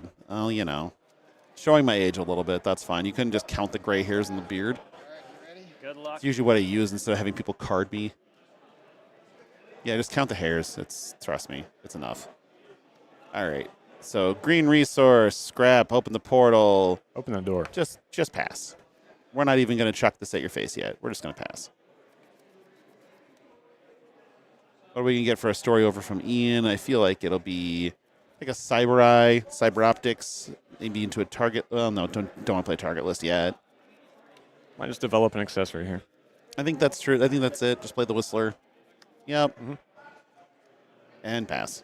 This is going to be a bit of a staring contest at times, I think. with a bunch of accessories on board, and who is in the yeet phase the quickest. Is that an official phase? The official phase with Machina is having a yeet phase. Oh, okay. So at current, it's whoever enters their yeet phase first. Right now, you have a Plagueborn scrap over here, or Plagueforge scrap that has a little bit of value, so you don't really exactly want to just chuck it for no value. Never mind. It served its purpose. You draw some cards. I was thinking that maybe you get the your primary phase effect of a Pestilence Clash card defeating an opposing Clash card to draw a card, but I guess it draws a card anyway. It does both. It does both. There we go. Oh man, this is where the very game. strong start. Yeah, this is where the game starts to turn pretty quickly. This is a very, very strong start out of Michael. Ian's very placid over there, but you can see in his brain going, really? Resourcing a Kagan. He has. I think he had 3 in hand. Ah, okay. So we're understandable. We're understandable. Chilling. Yeah. There's another Whistler in hand for Ian. I see. Yep, there's a Cyber Eyes. We're gonna target list that Haven. Nope, we're gonna Lin the Haven. So we're gonna ramp. I need to throw my thing. I would have hit. I'm probably gonna chuck a Whistler at that, or you can just attack with a Lin if you really wanted to. Plenty of options. Nope, Launch we're just gonna dome it. Proceed to that yeet phase. Yeah, enter your yeet phase. Go get that card. Go get that bread. Michael regrew his Plagueforge scrap off of Haven's ability, and now we're gonna just attack in with the Lin, and then probably maybe play a Whistler and pass. Unless you're thinking that Whistler could be a resource. Nope, it's not. It's just a Whistler. We're gonna pass. We're gonna get a Haven. We're gonna get a trigger enter. On the trigger enter, we're gonna then this is very efficient out of Ian here. It's very efficient on both sides. Like, this is ridiculously. Right, but paying 1 resource for the Lin to ramp with the Haven instead of 2 from Hamilton. That is efficient. It's a big deal. But Michael did get his Plagueforge scrap back, which is why he chucked it in the first place. Yeah. The efficiency is just real on both sides of the ball here. So now, is this now the Pestilence phase, or what phase are we in? A 4-drop Pestilence here is quite good, just to keep establishing. The a Lin here is also very good to just do the same thing. I mean, we could see a game where they just start looping that Haven back and forth to get the accessories back and keep throwing them. That is very possible. So, again, whoever enters their yeet phase first. It's all about the phase. Big game of chicken. Big game of chicken, topped off with Kagan's Avenging Guys. Lone fighters. Lone fighter. And after post-board, absolutely. That's probably a thing. But we have, right now it's really a question of the only Clashgrounds that they have are Amazon rainforests. Right. You do not. I mean, being in the rainforest business is probably not great on either side. It's likely just going to be a resource here. But getting the first rainforest on board locks your opponent out of playing one. Sure. So, either way. So let me guess, a Lin? Is it a Lin? Please tell me it's a Lin. A Lin and then a Plagueforge scrap. Nope, a target list. Okay. So it does not have a Lin is what that most likely tells me. And so instead we're just going to take care of this to draw a card. Ian's going to regrow a Whistler. There's target list. We're going to play the Plagueforge scrap is my guess. I'm still thinking through it a little bit. Yep, play the Plagueforge scrap. No, we're going to Pestilence it. The portal is open. This will trigger. Yep. Back to you, and I'll trigger that defeat. Get the wizard back. Our triggers. Our triggers. At what point in time do you just start offing Lin so then you can start stealing their Lins? Shut the door. My Pestilence. My Pestilence triggers, not yours. You need to discard. I don't. It's a very fascinating back and forth. You can trade up. You can just trade his Pestilence in this Lin if he wants to. Yeah. He still has a Machina that he can Machina trigger. Launch it. The thing is, like the pestilence, the pestilence can just attack into the Lin instead, and then get the card draw off of that either way. But just chucking it is better. Yeah. What's interesting is that both players know that neither one of them have any clash buffs whatsoever. Too. Right. They just know it's all face up all the time. Don't need them. Nope. Do not need. We are now in a place where clash buffs are a luxury item, and we shop at Aldi. And so we're just going to come in here and just do value trades, and that's really all we're doing. Is that where Avenging Guy got his bow? That is, of course, where Avenging Guy got his bow. That tracks. He put in some work on it. Otherwise, I mean, a very accomplished cosplayer. Indeed. So we're both on 4 resources. Nobody has a resource advantage so far because of the same Haven. Yeah. That is still out there. Yep. And now we've entered our Pestilence phase. Let's get some offense. 5. So if you chuck this Whistler, that's 6. 2 to you, draw a card. Couple damage. 2 damage. And then come in for 6. I'll swing for 6. Very interesting back and forth game so far. That's going to drop Michael to Machina's second ability. Yep. Pass. This is all damage trades all the time. Very useful in helping him come back a little bit here. Yes. And I'm wondering if we can get to the Pestilence train part of the show, where it's Pestilence. How about a Pestilence? Maybe a Pestilence. And as you can see, Pestilence has entered play, so it is on your screen. Yeah, that's true. Ethan never misses when it comes to Pestilence. Michael's probably thinking through this, going, "Okay, well, if this is all about crackbacks, what's my crackback?" Because racing is racing, right? Yep. All right. Let's get some more Lins in play. Avenging Guy. No. No, not Avenging Guy. I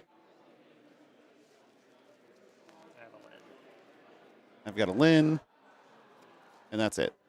Over here, we got a Pestilence. We have a Haven. We're going to play a Pestilence. Both players clearly with very similar plans here. 6-4. Yep. We're gonna attack this trigger drop. Great offer. So it's a 4. Die. They trade them up. List. Trigger target list, draw another card. So ready a resource. You think about writing a resource off the target list, which would be a little bit different. But Very good. we get a Interesting. Lin. And now we're on the regrows. Launch. We're it. going to launch it. List at you. 18. Enter the Yeet phase. Draw and trigger Machina second ability. Yep. I'll give this Lin +1/+1. 3. Come in for we're coming in for 3 with these due to the Machina being at the second ability. And one of them getting the buff is pretty good here. Step, I have 2 Lin triggers. You have just I the Lin. have 1 Lin.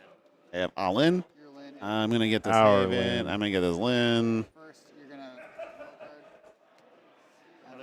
And Another then Avenging Guy. Another Avenging Another Guy. Avenging No. no.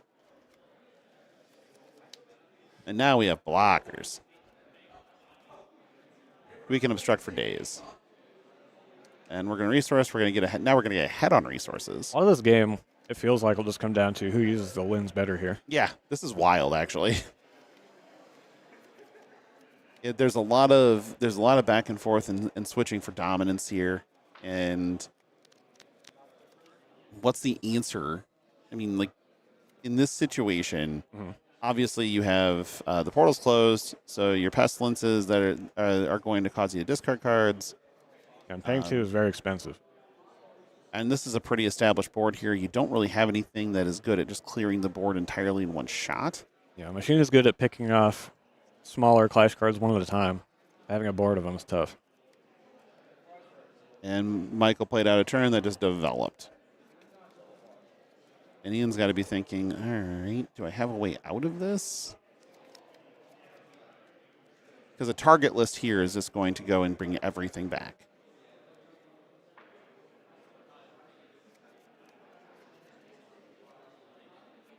power of Lin Nanite Assassin.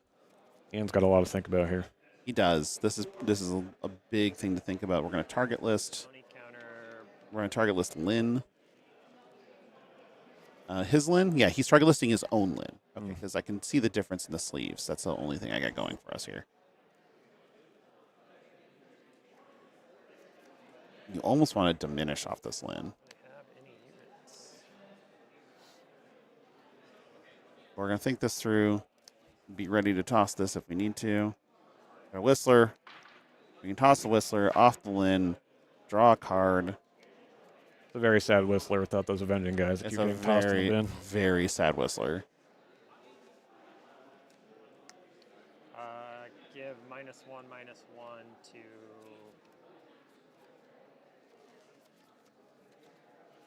Two. your contender. To my contender. Okay. No, draw Okay. card. Shrinking the contender. Trying to dig for some more cards, perhaps. That is what it seems. Trying to find a way to establish his own board position. Chuck this at Launch it. Might as well. draw here, draw here. We get 2 cards for our trouble. I can have my Lin back, ish. Still in a very, very bad board state, though. You can give this plus Yeah, give it +1. Yeah. And he gives his Pestilence Mayhem Maker a +1. Yeah, now that they're both below 15, they both have Machina's second ability on the contender. The thought process has to be play scrap. You can defeat to draw another card. You can... getting a Lin off the board is probably in his best interest. Yeah, Ian's not in a great position without a board here. Yeah, Passing the turn here to Michael. this is very rough. But getting Lin off the board is pretty important. Pass turn. So we're just going to pass it up. You're at 13, I'm at 15. Yep. You are at 13. I'm at 15. These are indeed small life totals. This feels like where this game might grind down, but I don't think that Michael's interested. 1, 2, 3, 4, 5, 9, 11, 12. Okay. Slamming a Kagan. Yeah, let's kill that. Accessory. So 5, 6, 7, 8, 9, 10, 11, 12. Launch Plus it. the 1 is 13. Pretty sure that that's enough. Yep, you got it. Yep. Yeah, he's got it. Okay. Yep. Moving on. That was a pace. Yeah. That was brisk. Yep. On both sides of the ball there. Very strong game one from Michael there. What? Yeah, there was a lot of, again, the back and forth with the Havens, and then having. So I think that obviously Lone Fighter's about to come in for Ian, all 3 copies. Could be. The problem is I don't know how quickly they expect the game to go. That was pretty fast. Yeah, I think there's also ways that they're going to try to slow this game down if they can. Magnate the Tyrant is actually pretty good here on both sides. Yeah, it's an expensive way to get rid of something like a Whistler, though. Yes. There is no Magnate the Tyrant on Ian's list, though. Yep. There's a 1-card difference there. So that's the 1-card difference. You do have the Magnate Battle Readies. There are 3 Magnet Tyrants already In the in the list, main deck, yes. so there are still plenty there. But The Magnate Lone Fighter, the Magnate Battle Readies. Like, do you try to go bigger? Or do you just say, okay, we can't play a bigger game. We have to just race them. I think that Ian, it has to be in the mode of like, okay, I'm on the play now. Now I race, and then Michael gets to go. Okay, if I can slow this down, I can play a higher top yeah, end. I agree 100%. Okay. Yeah, I think the game plan definitely changes based on going first or second here. Yes, and then we'll see and so Ian managed to pull us out. We'll see that just invert, right? Right. So Michael will just go back to low to the ground. Ian will bring in some stuff to try to mitigate and get taller. While you want that early ramp from the Haven, as you saw, it could be a little bit of a liability. Being able to recur it back with They're able to Lin bring over out and over. Lins over and over and over again. Haven giving plenty of resources, both for your resource zone and for your Machina. Yep. Constantly throwing accessories. Yep, both ends of it. But there's a lot to think about in this matchup, and I'm sure they've played it a dozen times. Yeah. So they're familiar. We'll see the best game plan out of both of them. Yep. And I think that's about as close to a guarantee as you can get. You realize we have to drive home 10 hours tomorrow? Yeah. Man, that's going to be brutal. You have to drive 10 hours. Why tomorrow? I'm starting tonight. Right. Well, yeah. Ethan is going tonight, but he doesn't have 10 hours. So 6.5. he has a 6.5, which is not ideal, but this is what we sacrifice to bring you the high qualities of Alpha Clash coverage that you expect. We are for the people. Maybe you didn't expect, but you're getting. So that we are for the people. We are 100% for the people. We just I'm so glad. the sacrifices we make, and trust me, it's not much of a sacrifice. This is actually absolutely very enjoyable. not. Yeah. I'm having a great time. No shade. No shade. Ethan's having a great time. Hard not to when you see all these Pestilence cards being played now. That's true. He just gets to bring up Pestilence cards on every side. It's just like, yeah, okay. This is great for me. How about you? I mean, I like it. Mainly because the Pestilence art is just gas at all points in time. Yeah. Every one of them just looks great. Good luck dice. They were good dice this weekend. They were great dice. Perfect color. All right, we're Shuffling starting up up here. here, shuffling up. 2 players. Let's assert some dominance by keeping 8, I don't know if I know. both sides. Gentlemen's agreement, no mulligans. Let's go. I don't know. For the finals, I might take it a little more seriously here. I'm sorry. Gentlemen's agreement, no mulligans. All right. My mistake. My mistake. That was a common practice in Magic, to be honest. Gentlemen's agreement, no mulligan? Sure. Deal. All right, let's go. I drew a no-lander. It's tough breaks. Like, Don't have that problem in this game. don't have that problem in this game. That's we did a lot of degenerate stuff back in the day, though. So most of it is not repeatable. We'll see how many they mulligan here. None. States. Just 8s. Snap keeps on both sides. I see a Haven. I see blue cards. I see that's the snap keep. That's the snap keep, Ian. I see a Lynn. Let's snap this off. No. Keep 3. But no. Oh. Well, there goes my dream. That's true. There could still be a game 3, and if there goes to a game 3, then they better come to an agreement. So I imagine Ian's looking for Haven early accessories here. Michael definitely wants some response with Lynn's. Yeah, I think that's valid. It turned into Lynn doing a ton of work in multiples to swing that game. Oh, absolutely. And That board flooded. yeah, now it flooded in an instant. And now it needs to be a big focus, I think, has to come out of both sides to just not allow that advantage to your opponent. Mhm. So we might see some more cautious play in this game. Whereas last game they were kind of enter our eat phase and then start flooding the board. That's the neat part. Every phase is our yeet phase. Every phase is our yeet phase. I think personally when we hit to turn, effectively what it will end up being the Haven turns is where things might swap around a little bit. Mhm. It looked like Ian kept, from what I saw, target list, Lynn, and another, and then another green. So drawing back up to 8 here. Making some decisions. Got a Whistler. I think he's a little bit more. I think he's a little bit happier with that hand. Yeah. I see a Magnet Tyrant in there as well. Yep. Ready? It's Let's do difficult it. to know if Michael's happy with the hand. You'll never know. Yeah, you'll never know.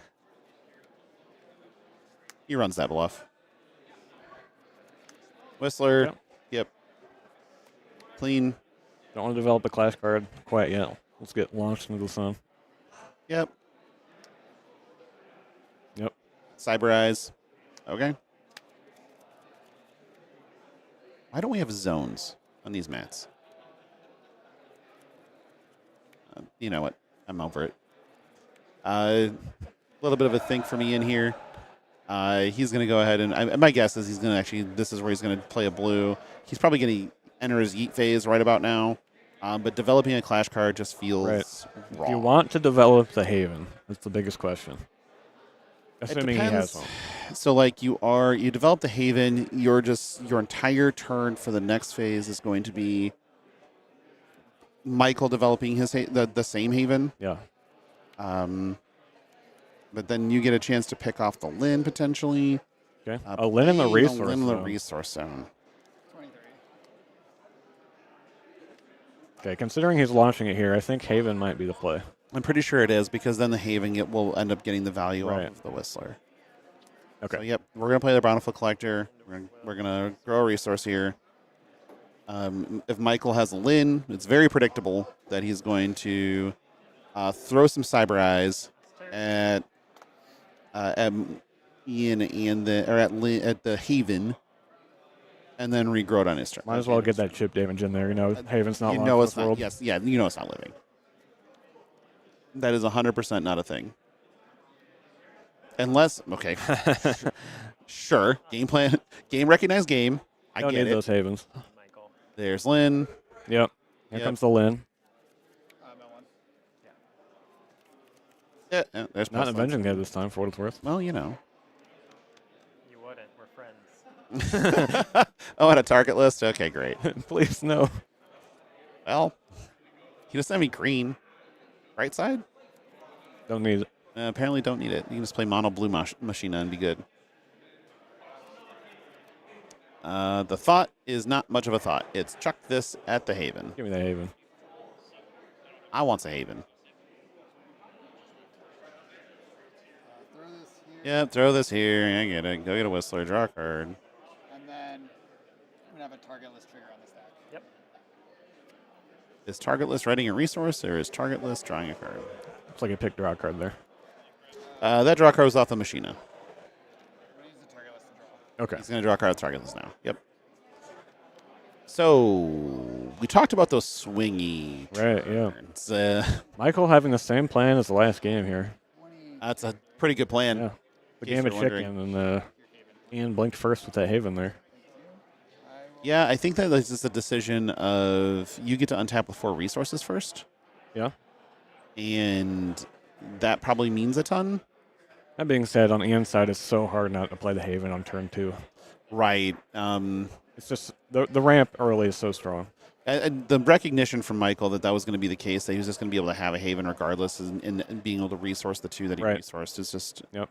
again, we're in levels. Yep. That's where we're I'm at. very aware of how this matchup plays out.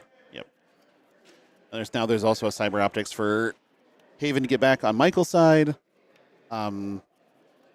The thing about 2 synergy decks playing against each other with the same synergies is they synergize with each other. Yeah. And so that's a lot.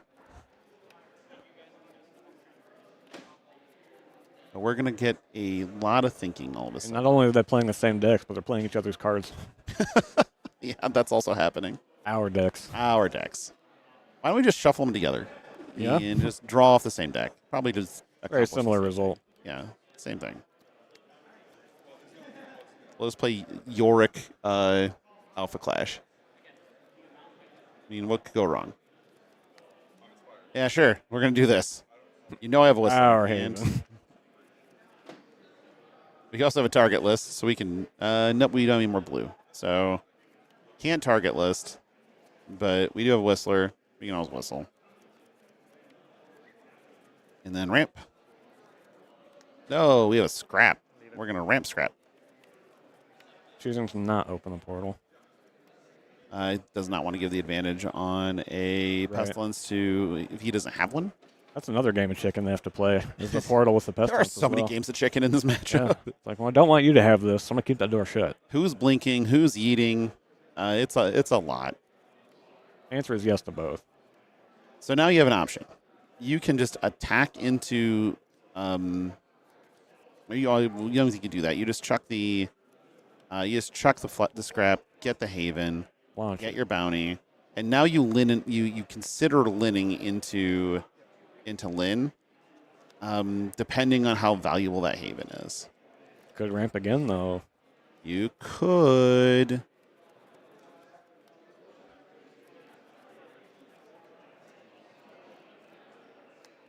What do we got here? Another Whistler. Another Whistler. All right. Are we just in pass phase at that point? Or Got do you one just want to... resource. Well, I mean, here's the thing about getting the Lins off the board, right? Now you know that you get to stay ahead on resources unless he plays his own Haven. Right. So getting the, I mean, well, I'll go contender, I guess, but if you would have linned into the Lin, you clear the board with being ahead on resources. You don't get the recursion, though. Let me think. And then now we're thinking on resource. You don't get the recursion, but is I mean, I don't know. I would have considered that at the very least. You would stop this chain of Haven dying and coming back over and Right. And it might be time to end that destructive conflict, unless you think you can stay ahead in the Haven war here. You ramp to target list? Is that right? Yep.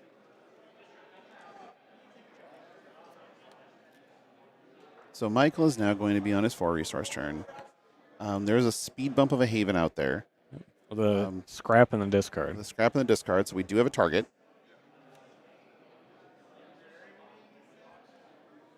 So this is where Michael can attack for 2 in his 4 resource turn, and see if Ian blinks with the block, which I don't think he would. I think taking the 2 is fine. But then you have multiple ways to go. So there's that too. Right. There are so many options with these decks because of the value engines built into them. Very much so enjoying this. Thinking about his resource here. Yeah. Considering resources. Probably considering another green, I would think. Kind of have to. If you don't start developing green, you're going to choke yourself later. I mean, looking at the list here, the lists are predominantly green with just the blue support for like the Lins and the Haven package. Right. And whose idea was it to make Lin a 1-drop? Was that you? Don't worry about it. Again, I swear. Okay. Yep, we got a green.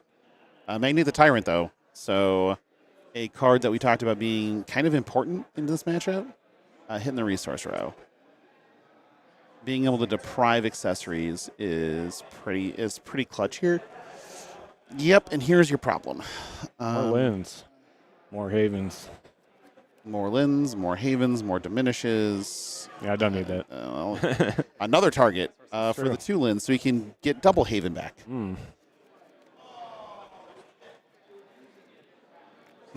Yeah, Ian kind of seeing it there, like, oh no.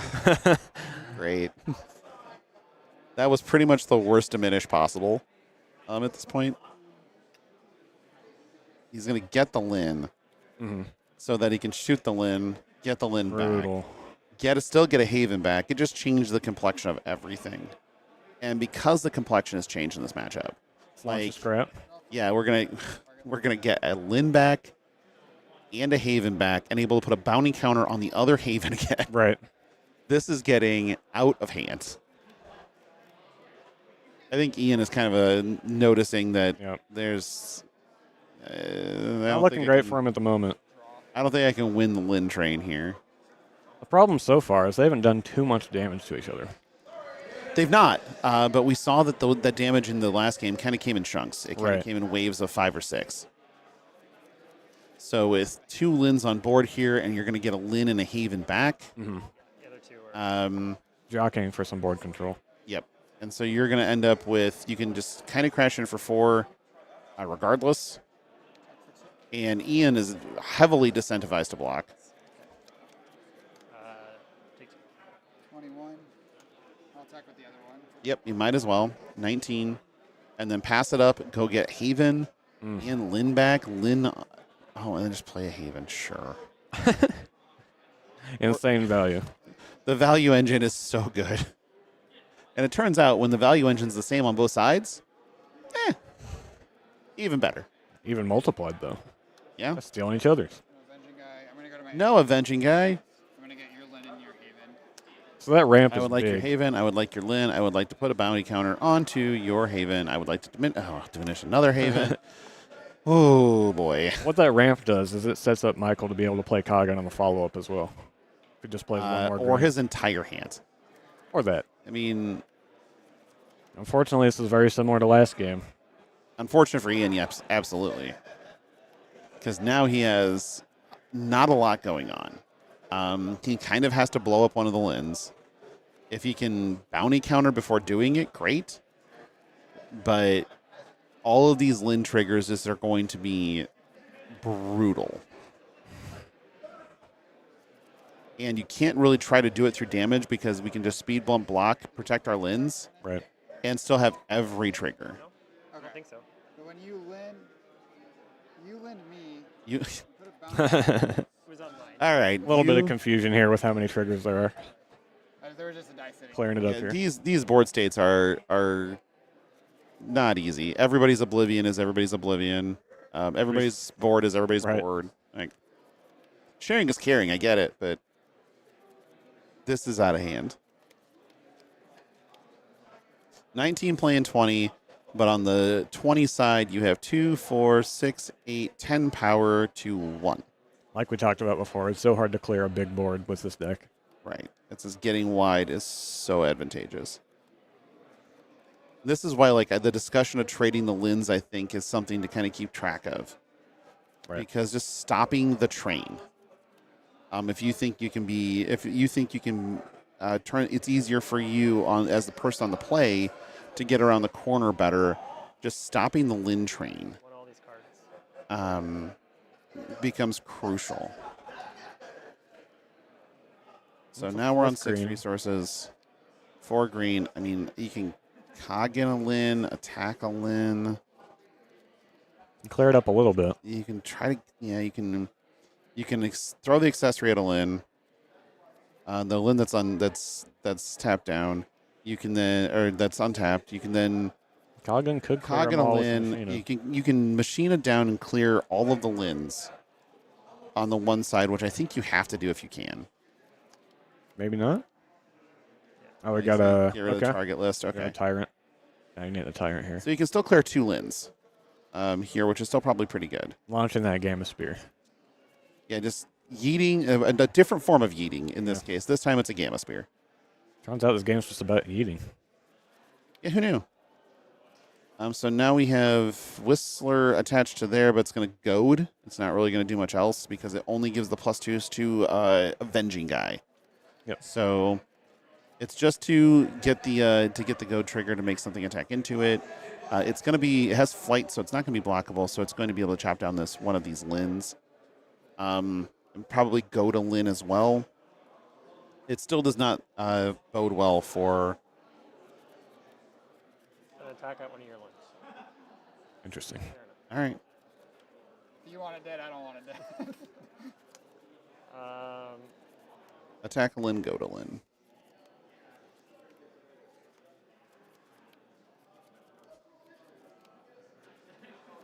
It's a good thought here. Mm-hmm. An attack a Lin. Trigger Lin. The other Lin. Okay, so you're killing this Lin. Yep. That Lin has to now attack Right. Magnate. Past turn. Now, if And Michael starts slamming Coggins, it's going to get rough. yeah, I mean we're already in a rough spot. But Michael's not gonna be able to slam a Coggin yet because he only has. He can play a no, fourth. there's the 4th green. Okay, Yeah. I will attack. you have to do this. That's fine. You'd think you'd slam the Coggin before it if you had it. Well, he does have it. Just to get rid of that, so that instead you had a free attack. But It does have the Coggin. I mean, it also could be that he thinks that he'll lose the Coggin race if he's the first one to blink on it. It's possible, but once you start pushing damage with that first Coggin, that's a pretty big lead as well. It is. Choosing to play it a little more safe. Yep. Now, target list reads. Yeah, let's pull it up I here. remember. Let's pull this up. I'm gonna trigger target. Trigger. Does it trigger defeat or is it trigger? Okay. When it's Whenever- defeated. when you Yep. don't control the bounty card is defeated. So, send to Oblivion with Coggin would not trigger target list on a bounty card. Okay. So that's important here. So the Magnate the Tyrant having a bounty counter on it is pretty irrelevant. Unless Coggin is just zero valuing. I mean, not necessarily. You could play like a couple of the pestilences to kill it as well, and that would do the trick. He could. That would take care of it. Let's see what he likes to do here. So many resources available. So many options, really. This game is still far from over, which is Right. incredible. But when we start entering into Coggin phases, you know, that's when things get weird. Completely different phase of the game at that point. One we didn't even make it to the first game. No. Kind of in a did not need mode. Right. But... All right. More eyeballs. Launch it. Draw some cards. Eyeballs. Cards.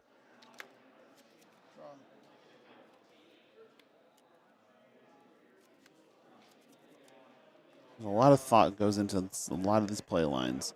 Right now, playing Avenging Guy, getting a Whistler, being able to equip the Whistler, allows you to trade with a Tyrant. Right. Does make him attack. That's a good way to trade. I mean, you can just attack it down with the Avenging Guy. Could do that too. 5 and whistle at your magnet. Okay, coming into the magnet. No, he's coming at the face and goading the Magnate. Okay, sure. Yep. Which makes sense.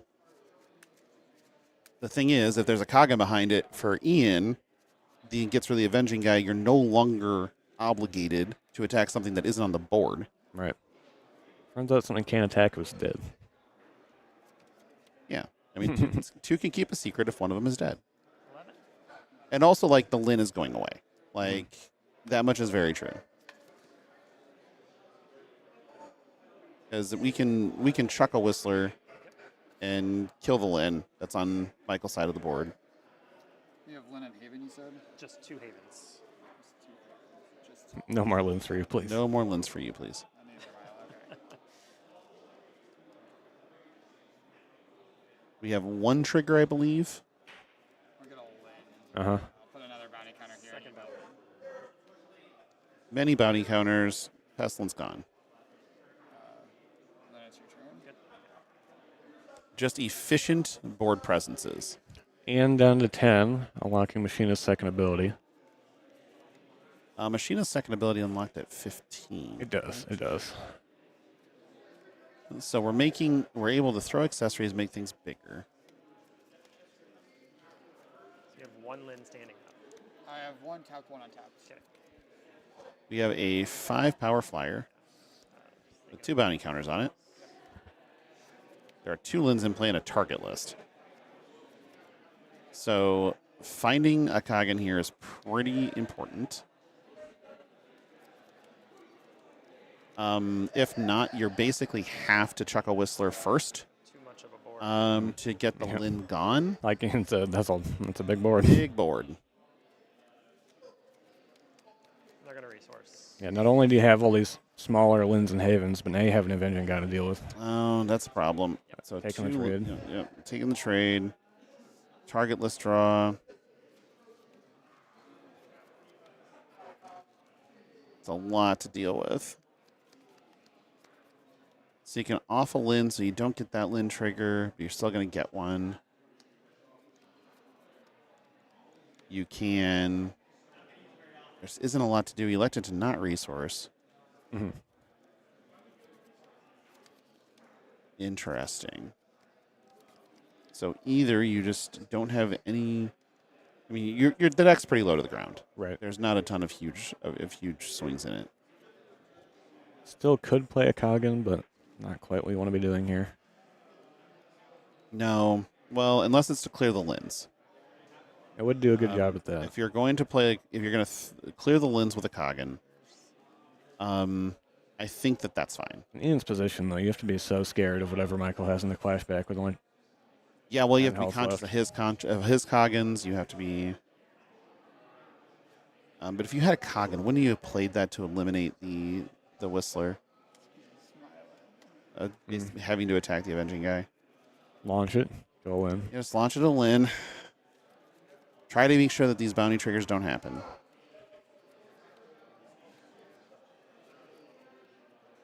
Who would be so important to just off a little tutu? Yeah.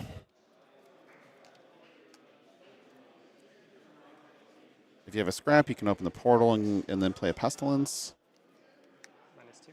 or just play a pestilence Using and to discard. discard. So you're gonna discard. Yeah. You can. mid- You can. Oh. You're good. You're good. Okay, not committing to it. Play your scrap. Yeah. Okay. there we go. Now we go. Okay. The sequence so is he a had little a better scrap. here. Then we will -2. All right. Got it in the right Okay. order there. Got in the right order. Hey, that one's yours. Give me that one back. Yeah, thanks, Gib. So right now it's still pretty dire. You don't want to trade into his havens and give him accessories back. At the same time, you have a life total to protect. You can play a pestilence here if you have one, and try to get a little bit bigger. You can try to draw a card off the scrap by attacking into there. Okay, here's the Avenging guy. There's Avenging guy. I'm down for 4, getting a Whistler. Are you just purely in defense mode right now, though? I mean, at 10, you have to be at least thinking about it. Here's the problem. The card that you know you lose to is Kagan the Dragon. Exactly. And none of these do anything about Kagan the Dragon. Get me 7. They just get domed for 5 off of a value. Who knew going into this weekend that Avenging guy would be such a big performer this weekend, though? No one. It's pretty crazy. Buffaloes, Avenging Guys, Yeah. Nanite Assassins. Completely different from what we saw in Vegas. Absolutely, yeah, sea change. Uh-huh. So, we talk about Buffalo all weekend long, and then there's none in the finals. Avenging Guy is just the better 4-drop. That's what we learned. Wow. That Avenging Guy doing something is better than An entire Buffalo. Entire Buffalo. Because Impressive. Arrow better than Buffalo. I don't know if I'm supposed to attack your people or not, Michael. I mean, I guess you could theoretically take down a Buffalo with an arrow. I agree. It would take work. A lot of arrows, probably. Yeah. Ian here still trying to make a decision. The goodies in your discard pile right Very Yeah. tough spot. I mean, he's in a very difficult situation. If his life total wasn't 10, like if his life total was a little buoyed, A little more breathing room. a little more breathing room, this would be an easier thought. But it's not. And Michael still has a grip of cards. I don't know what the right answer is, so I'm just going to pass and leave up blockers, and maybe you don't have Kagan. I'm going to pass, and maybe you don't have it. Make your opponent make the decision. That's one way to do it. That is, of all the decisions you can make, that is one of them.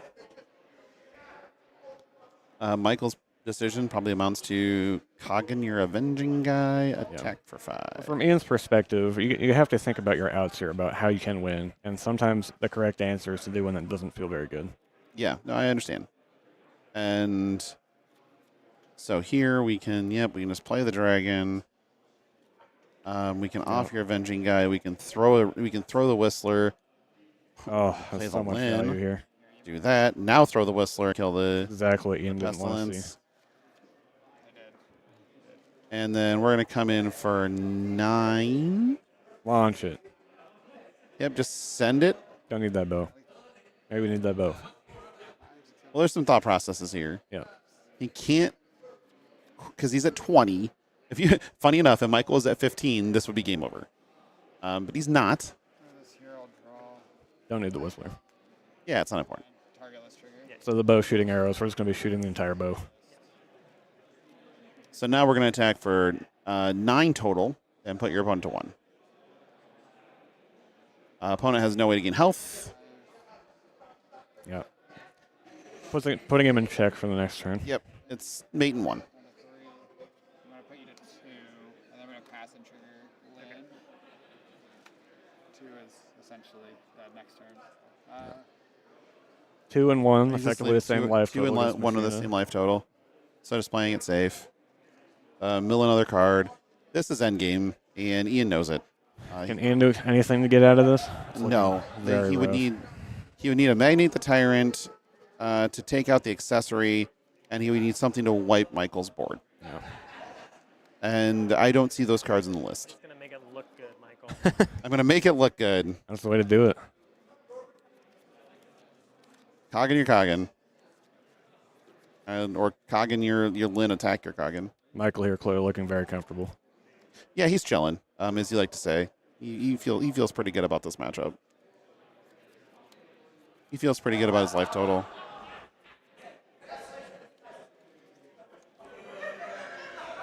Here we Playing go. a Coggin. There's 6. No, Lone Fighter. That's the first time I've seen this We one are going to play. flex for 8. Yeah. I will chuck this at your contender. Launch And it. we're going to deal 9. +1/+1. So we're going to put you to 9. Now this magnate's a 9/9. Swing it. 9. I go to 9. Put him down to single digits.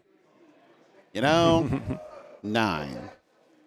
Okay. And no one Bounty counter on doesn't matter. counter on something. Yeah. My Haven. I want her back. I want her on my own haven. We're just going to tap be a gentleman, no resource. Mhm. Draw. Be a gentleman, no resource. Yeah, there's no clash buffs or anything to worry Oh, about. come on. Good game. Yeah. And Come that'll be on. it. That is it. Michael Hamilton with a convincing victory Yeah. in the finals of Clashground Columbus. That is our winner. That is our champion. Right. He couldn't quite get it Michael last Hamilton. time, but Best possible outcome. Absolutely. So we are going to take a quick break, and we're going to grab Michael Hamilton and bring him over for another interview. We've already talked to him once. So what about again? How about again? So we're going to bring him over, have a quick conversation with him. So stick around. We'll be back at Clashground Columbus. That's a really hard thing to say, turns out, very soon.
Welcome back to Clashground. Ian, come on, man. Welcome back to Clashground Columbus. I'm Logan. This is Dagan. We are with the champion of Clashground Columbus and apparently the runner-up, Michael Hamilton. Ian Schaefer's behind us. Michael, congratulations again on a great run. We've already talked to you. It seems like plenty this weekend, and had you on camera a ton. Masterful performance. It was a thing of beauty to watch the Machina deck operate. Interesting enough with the deck in the mirror match. Talk to me how, like, seeing two decks that have so much synergy play against each other and can synergize off of each other. That was really absurd. Talk me through your play lines and your thought process there. So in the Machina mirror, Yeah, it's fine. the blue cards are the most important by a lot. It's very easy to trigger. It's very easy to trigger your Lin because a lot of their things just die to your Machina ability. It's very easy to trigger your target list, and you always want to be ramping with Haven. So the blue cards are so important in the mirror, and that game I drew that second game I drew like a lot of blue cards, which was very good. Yeah, we noticed the first thing you did in game 2 was you just resourced 2 Havens. Yeah. Because your opponent obviously probably wanted to be playing a Haven on the play on turn 2. So is that kind of the thought process there? Like, so resourcing those 2 makes it so they can't be regrown. We were just kind of, okay, wait. All right, I think he just wants to play his opponent's Havens. Yeah, so I had 3 Havens in my opening hand after mulliganing. I just kept the 1 Cyber Optics. I wanted, all of the blue cards are so good, I just wanted to resource any blue card. And then I drew 3 Havens, and I'm like, well, now I don't want to resource the Cyber Optics anymore. I want to resource one of these Havens, play this, and the next turn I can play 2 blue cards. Yep. And just cruise from there. And then I wasn't planning on resourcing the second Haven necessarily. I think it's pretty reasonable to cast 2 Havens in a game. But when I got to steal Ian's on turn 2, I was like, okay, we don't need the second one. Basically, Third one, we might play the third one. And then I ended up playing the third one the next turn. So Yeah, that makes total sense. I was watching, again, Machina, like the lists, it kills basically everything in the list. And so the Lins are just sitting there picking things off. And it's just so wild to watch those board states swing so hard. And we kind of noticed that all weekend, where when you were looking at Clashground Vegas, you kind of had a list built that was, again, a synergy list with the red-black torque, where you had deaths, you're trying to draw cards. And here you're going back to that same kind of well with this type of synergy, but just in a different way. When you're considering playing into those synergies, do you consider what the mirror looks like, or do you just say, no, I know what I want to do, and I think it's the best thing to be doing? So I don't think it's really worthwhile to work on the mirror unless you expect other teams to bring the same deck or other players to bring the same deck as you are. So because the mirror, like teching for the mirror, practicing the mirror only helps us against each other, that's like generally a net negative on our tournament performance as a team because we spend time practicing to beat each other rather than practicing to beat everybody else. So I don't really consider the mirror when trying to make new decks. And I think if you would play it in the future, you probably might want to consider the mirror because now other people are playing. It's out there. Yeah, that makes sense. What you got anything? Or are you just here to look pretty? I mean, I do look pretty. Okay, well, facts, but I mean, you've got champion Michael Hamilton. We do. But you know what else we have? Mm. We have packs. Yes, we do. You want to pop packs, Michael? Sure. All right. These are all Ethan's, so this all proceeds go to Ethan Van Sant, and so far I am way behind. I am getting brutalized. So, all right. Now straight to the back. I'm still getting wrecked. So yeah, Mean Streak Agile Striker is my foil, and then a Nanite Interference. So none of these cards are anything that we've seen on coverage this weekend. So back to the pile it goes. Did we see that Mean Streak? Yeah, there was a little bit in play. Yeah. Oh, we did. Yeah. What do you know? That Magnate aggro deck. Yeah. Okay, we did see that one. Sorry. So speaking of cards we did see on stream, we got a foil victory peak here. All right, well, back to winning. So that'll be the pull from this one.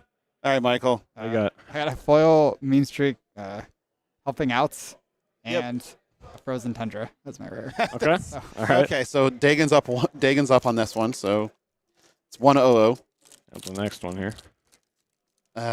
Still not lovely. We're on Torque Deranged Assistant, which, okay, cool looking card though. And then Flare Infernal Arrival. So I already won again. I'll tell you right now. I'll go then before you win. Please do. I got Please do. Pestilence Plaguebringer as my rare. This card's That's a good great. one. Very That's a good. very card, good yeah, card. okay. And then my foil is Trug. Trug. Get that Trug. All right. Another iconic rare. We got the Lin. There it is. I'm getting buried. This is horrible. Absolutely destroyed. I got one pack to try to redeem myself, Yeah. and I'm pretty sure I'm dead. But this is beautiful. Might as well. I'm yeah, whatever. Gur, the Silent Stalker, and a Rallying War Club is the best I got here. So we are just bodied. Oh, you go next. Again? Yeah. My rare is a Gamma Fire, and then my foil is a Cowling Demon Hunter. Okay, this All right. is pretty. It is pretty. All right. For our foil, we got Conquest the Vanquisher, That's nice. and we got one of the main cards in his deck, the Whistler. A Whistler. So there we We're go. gonna have to sign so many Avenging guys and Whistlers in Yeah. the future. Yeah. Because everybody just loves Avenging guy. Right. And you took a meme and you made it real. Oh. Very, very proud of you for that. They printed a good Avenging guy, so I know, right? It's like, oh, I guess if they did it. But All right. You're signing you're Ethan's signing the Whistler Whistler. here. But now we're just signing Whistlers. Start it off. Yep, the first one the first. belongs to Ethan Van Sant.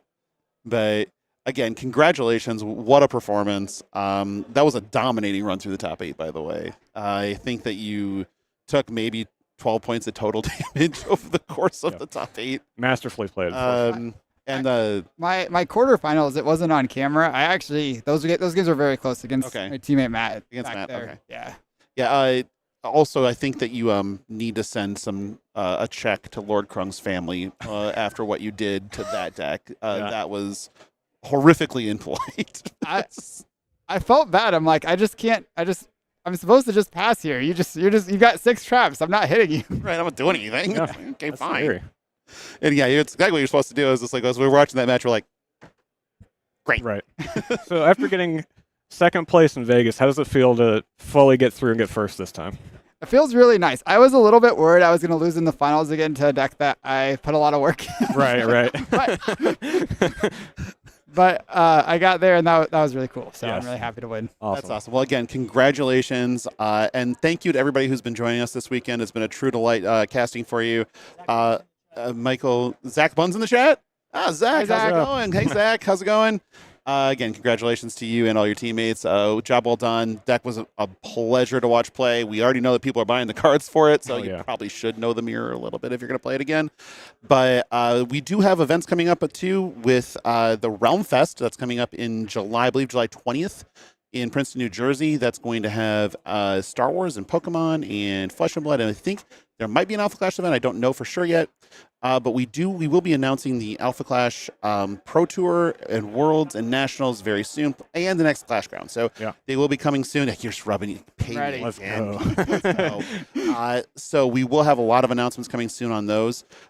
Plus, we will be at Gen Con. So there will be Alpha Clash at Gen Con. So please stop by the booth, say hello. They're showing off the board game. Board even. game, that's right. Yeah. Cosmic Conquest will be demoable and playable. You can also go to GameFound right now and search Cosmic Conquest and find the Alpha Clash board game, which will be out sometime in the fall. So those were the shameless plugs for the stream. So everybody, thank you again. Oh, do you have any plugs? You want to plug something? Oh, the Manorcast. You can plug that. Sure. I'll plug my podcast, The Manorcast. Me and Roger talk every week about card games we're playing. It's frequently about Flesh and Blood, but we've had a few Alpha Clash episodes, and they're always fun to do the Alpha Clash episodes. Yeah. And then maybe the next one will be. yeah, and then I want to shout out to my team, the Wolfpack. Are you going to Matt- howl? No, I'm not gonna howl. Yeah, but, all right. Matt and Ian, both last week while I was playing Flesh and Blood Nationals, they were practicing in Tulsa, Oklahoma, trying to figure out the deck, some of the sideboard slots, and some of the matchups. So they put a lot of work into it too. Fantastic. Well, again, thank you, everybody. Thank my producer, Ethan. You're a true delight. Thank you, Dagan, especially for the fill-in job you did. You were fantastic this Thank you. weekend, Appreciate filling in it. for Derek Oswald. Derek, you may be missed, but you may also not have a job any longer. But again, thank you, everybody from Clashground Columbus. That's a wrap. Congratulations again, Michael, and we will see you at the next one. Sweet.